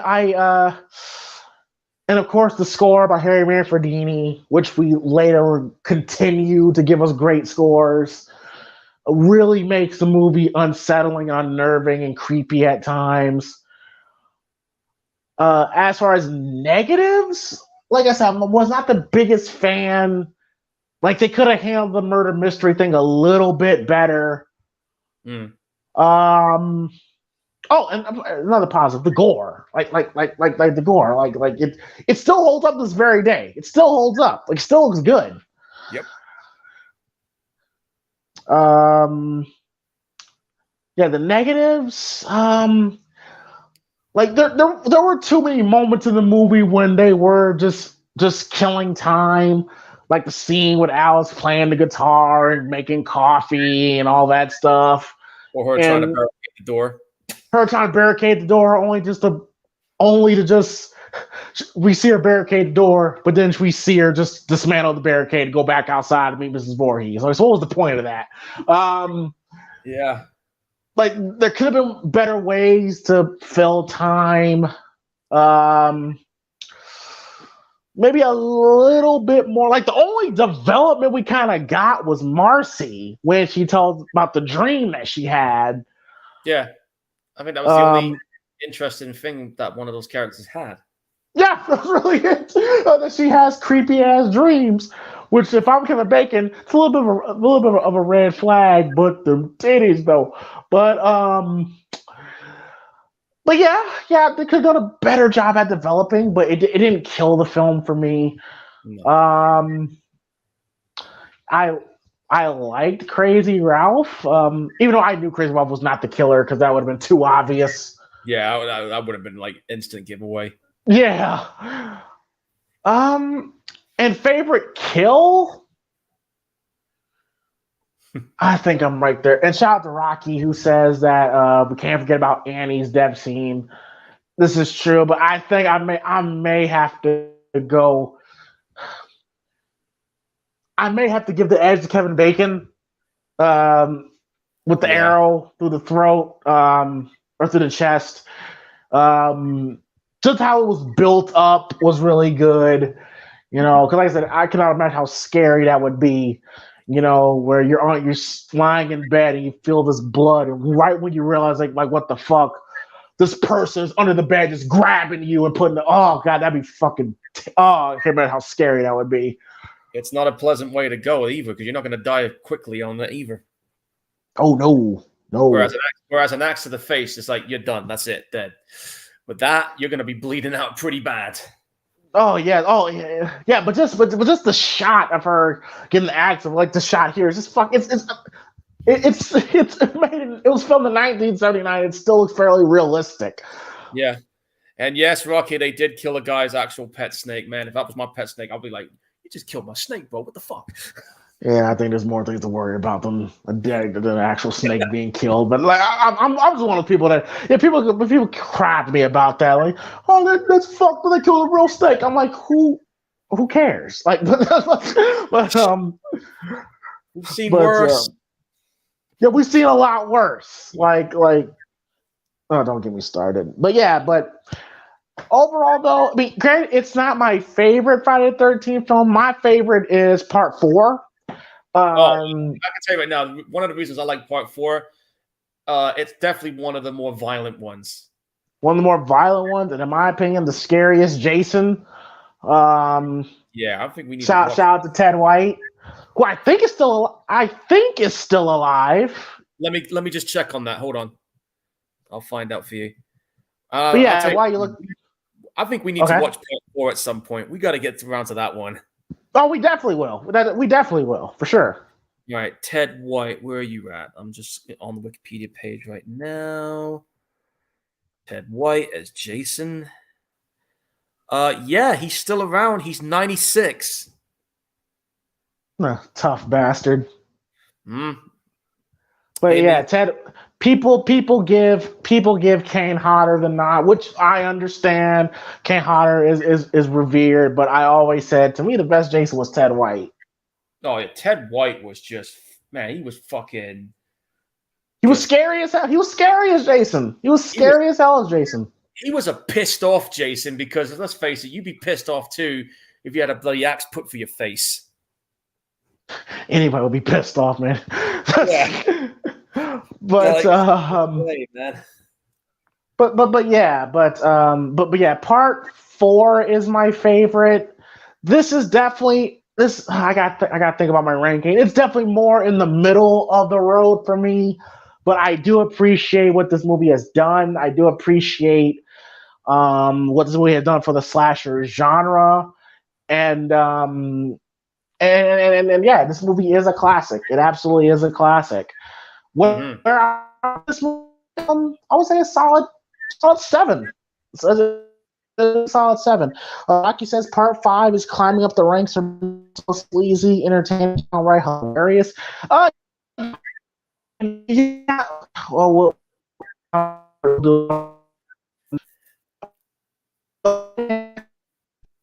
hold on, dude. Microphone's being a dick again. Microphone's being a dick. But hang on, I'll just read some of the comments as well while you fix it. How about now? Here, I can hear you now. Rocky just added saying that Tarantino said that Part 5 was his favorite. Yeah, fair point. Of course, I bet it is. I bet feet shots. Yeah, I can tell you right now, my favorite, and the reason this one's my favorite is because it was the one I was introduced to for the very first time. It's Part 6. Well, that's everybody's favorite, though. That was the first one I ever saw as a kid. That was my introduction. Oh, okay, that makes sense. But can you still hear me, Paul? I can still hear you. Yeah. Okay, cool. I wasn't sure. But I definitely this movie is done. It's a 7 out of 10, and yeah, it's a good solid slasher film that a lot of film, hell, even to this very even Halloween, because John Carpenter said that the reason why, because I don't know if you heard the story, Paul, but John Carpenter and Rick Rosenthal, who wanted Halloween to be more like how the '78 Halloween was, suspenseful, bloody whatsoever. But John Carpenter saw what Friday the 13th did, and he's like, "No, we need to add more gore."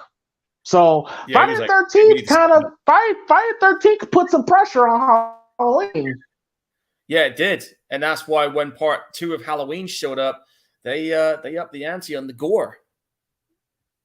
They did up the ante on the gore. They did. Yeah, they had to answer with that. Last question. Is Jason Goes to Hell underrated or one of the worst movies ever? Me personally, I have fun with Jason Goes to Hell. I have fun with it. I don't consider it the worst. I consider it it's different because of what they did. But I consider it underrated because I know a lot of people kind of shit on it because you don't see Jason a lot in the film. But I don't know why, but I kind of dig the whole possession thing. I did too. I for some reason I liked it. I liked it. The worst one, I think, for a lot of people is probably going to say Jason Takes a Back Street in Canada or Jason Takes Manhattan or whatever you want to call it. Yeah, Jason Takes Vancouver. Yeah, that one. You only saw New York once, Times Square, and that was about it. Yeah, 15 minutes left in the fucking movie. Man, if I saw that in the movie theater, I would have walked the fuck out. Like, bro. Yeah, Jason's in New York. Jason Takes Manhattan. Barely. Yeah, if that was me, I'd probably be like, yo, this ain't New York. What the fuck's going on here, guys? He's on a fucking cruise ship. Yeah, like, we're on a fucking cruise ship, which, first of all, how the fuck is a damn cruise ship on a lake? I thought we were in a crystal lake. Like, what's going on here? Thank you. It's an ocean now? Okay. Yeah, like how the fuck that happened? Oh, shit. There were some dookie dog shit bullshit moments, man. You know. He says the Halloween sequel seemed to copy the Friday the 13th films more than the original Halloween. Oh, you could definitely tell that they were going back and forth with each other. Yeah, they were obviously doing that. Yeah, Jason, you know, when they have the best special effect. Well, KMB did do the gore effects for Jason Goes to Hell. That's why. Where I think. Go on. Here's the thing. I've always said this about Halloween 13. Halloween is more like a Friday 13th is like McDonald's. Yeah, that's about right. Like you know what you're gonna get. Like you don't need to think about it. You just know what you're gonna get. Halloween, you have to more sophisticated. It's more fancy. Yeah, exactly. That's exactly what they were going for on that stuff. But oh shit! Well, I gotta get out of here because the Bulls are about to play. Yeah, let's go. Well, go ahead. Go ahead. Put your announcement. Yeah. All right. Here's the deal, guys. Next week we're gonna be. I got a movie in mind for the summer break. We are gonna be checking out the 2010 remake of Piranha 3D. James, what have you got? And I'll reveal what I got after you. Well, after Piranha 3D, we are going to watch the 2014 supernatural horror film It Follows. Oh shit! I need to grab that one. Okay. Well, for me then, after this one, this is going to be an interesting one. But I'm in the mood for a zombie film after that one, and I had a couple of ideas what to go for. So I figured, you know what? I'm gonna list some options. Let's see what you think of this. Option A, 2004 remake of Dawn of the Dead. Option B, Train to Busan. Option C, Return of the Living Dead. Or do you want to pick a random for option 4? Hey, what was that? Oh, I thought you said Night of the Dead. I was about to ask which. Which Dawn of the Return of the Living Dead? Return of the Living Dead is that 1984 horror comedy, and the Dawn of the Dead I was thinking of was the 2004 remake. Okay. Oh, okay. You know what?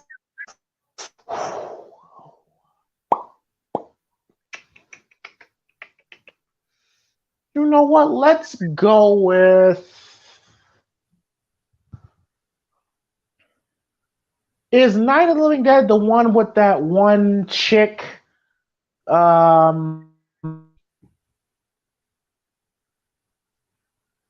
She's always in the Night of the Living Dead posters. I could be thinking something complete. No, that's the one. Oh. Okay. I was thinking of Dawn of the Dead, but Night of the Living Dead. There's which one is that then? Do you want to go with the '68 original or the 1990 remake? If you're gonna go with that one. Actually, you know what? Fuck it. Let's go with Dawn of the Dead 2004. Dawn of the Dead 2004. All right, guys, there you go. This is what we're gonna do. It's gonna be the 2010 remake of Piranha. Then it's gonna be It Follows. I'm gonna have to try and find that one. And then we're going to go with the unrated version of 2004 Dawn of the Dead, because that's the one that's got like 10 minutes more. Trust me, guys, if you haven't seen that version, you really should. And we'll have more announcements later on. For sure. All right. So thank you all for hanging out with us for watching Friday the 13th, 1980. And, I'm just going to go ahead and read a couple things here. After Piranha 3D is James Cameron's masterpiece, Piranha 2, of course. Oh, Jesus Christ. That was his first movie. Part 7 is the best looking Jason. I'm not going to argue that. That's a popular opinion. They're coming to get you. Well, every time I hear they're coming to get you, Barbara, I immediately think of Halloween. I more associate Halloween with that line than Night of the Living Dead. But I think Part 7 is underrated, T85 says. I agree. Yeah. Or as I like to call it, Jason versus Carrie. And they butchered the shit out of it with the censors. Oh, yeah. Fucking MPAA, they did. But yeah, so we'll go ahead and get out of here, y'all. Thank y'all for hanging out with us for another episode of Primetime Gorehounds. Everyone have a great weekend. Hit that like and subscribe button. Also share this video. And don't forget to check out the other episodes of Primetime Gorehounds, where last week we did Demons and Demons 2, which, by the way, Paul, I was so fucking bored at work the other night, I actually rewatched the first Demons. And I watched Demons 2. Now, granted... Hey, good for you, man. Good for you. That's cool, man. Yes. Because I had a complete blast watching. Now, granted, Demons is still a better movie, but I enjoyed Demons 2 a little bit more than I did last week. Oh, they were fun, dude. Those are fun movies, you know. But we also did all the Scream movies. We did Texas Chainsaw Massacre. Oh, yeah. We do got to do Scream 5. But yeah, we did Halloween 4. Yeah. We did Intruder. Oh, that was a fun. Night Comes for Us.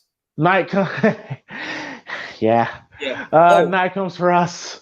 And I will say this as well, guys. I have a little bit of a spoiler alert here, folks. You might want to keep an eye on our calendars around May 12th, because there's one movie. James knows what one I'm talking about. Yeah. I got something planned for you folks on that one. And it's called The Sadness. The Sadness, yes. I'm going to call it Crossed the Movie. If you don't know what I'm talking about, look up the comics. I just want to say I love the operator. That's my wife. I'm going to have to get you to watch some of the other films that she's in, like The Raid 2 and Headshot, but we will get to those in due time. I'm more than likely just going to watch her scenes, bro. Oh, you could do that as well then. yeah. Like I'm in love with that woman, but we also did that. We did The Prowler. We did the first Halloween. Yep. Nightmare on Elm Street. Nightmare on Elm Street. What was the first one we did? Black Christmas. Black Christmas. You're right. Yes, Black Christmas for sure. Yep. The Texas Chainsaw Double Bill, the original and new. Mm-hmm. So if you enjoyed this show, check out those other ones as well. And of course the Primetime podcast as well. I'm uploading clips of this past weekend. Rump Shaker, MG talk about Kendrick Seaman. A lot of funny things. But so we'll see y'all next week for the Primetime podcast, and we'll see y'all next week for the Primetime Gorehounds. Help everyone have a great weekend. And if you are camping, just be careful to not have an axe in the face or get arrows shot at you, all the other stuff. And if you see an elderly, old, caring white woman, run. But and if you see a dude in the hockey mask, just keep driving. Oh yeah, just keep driving. Yeah. But yeah, we are out. Have a good night. Peace. See yas.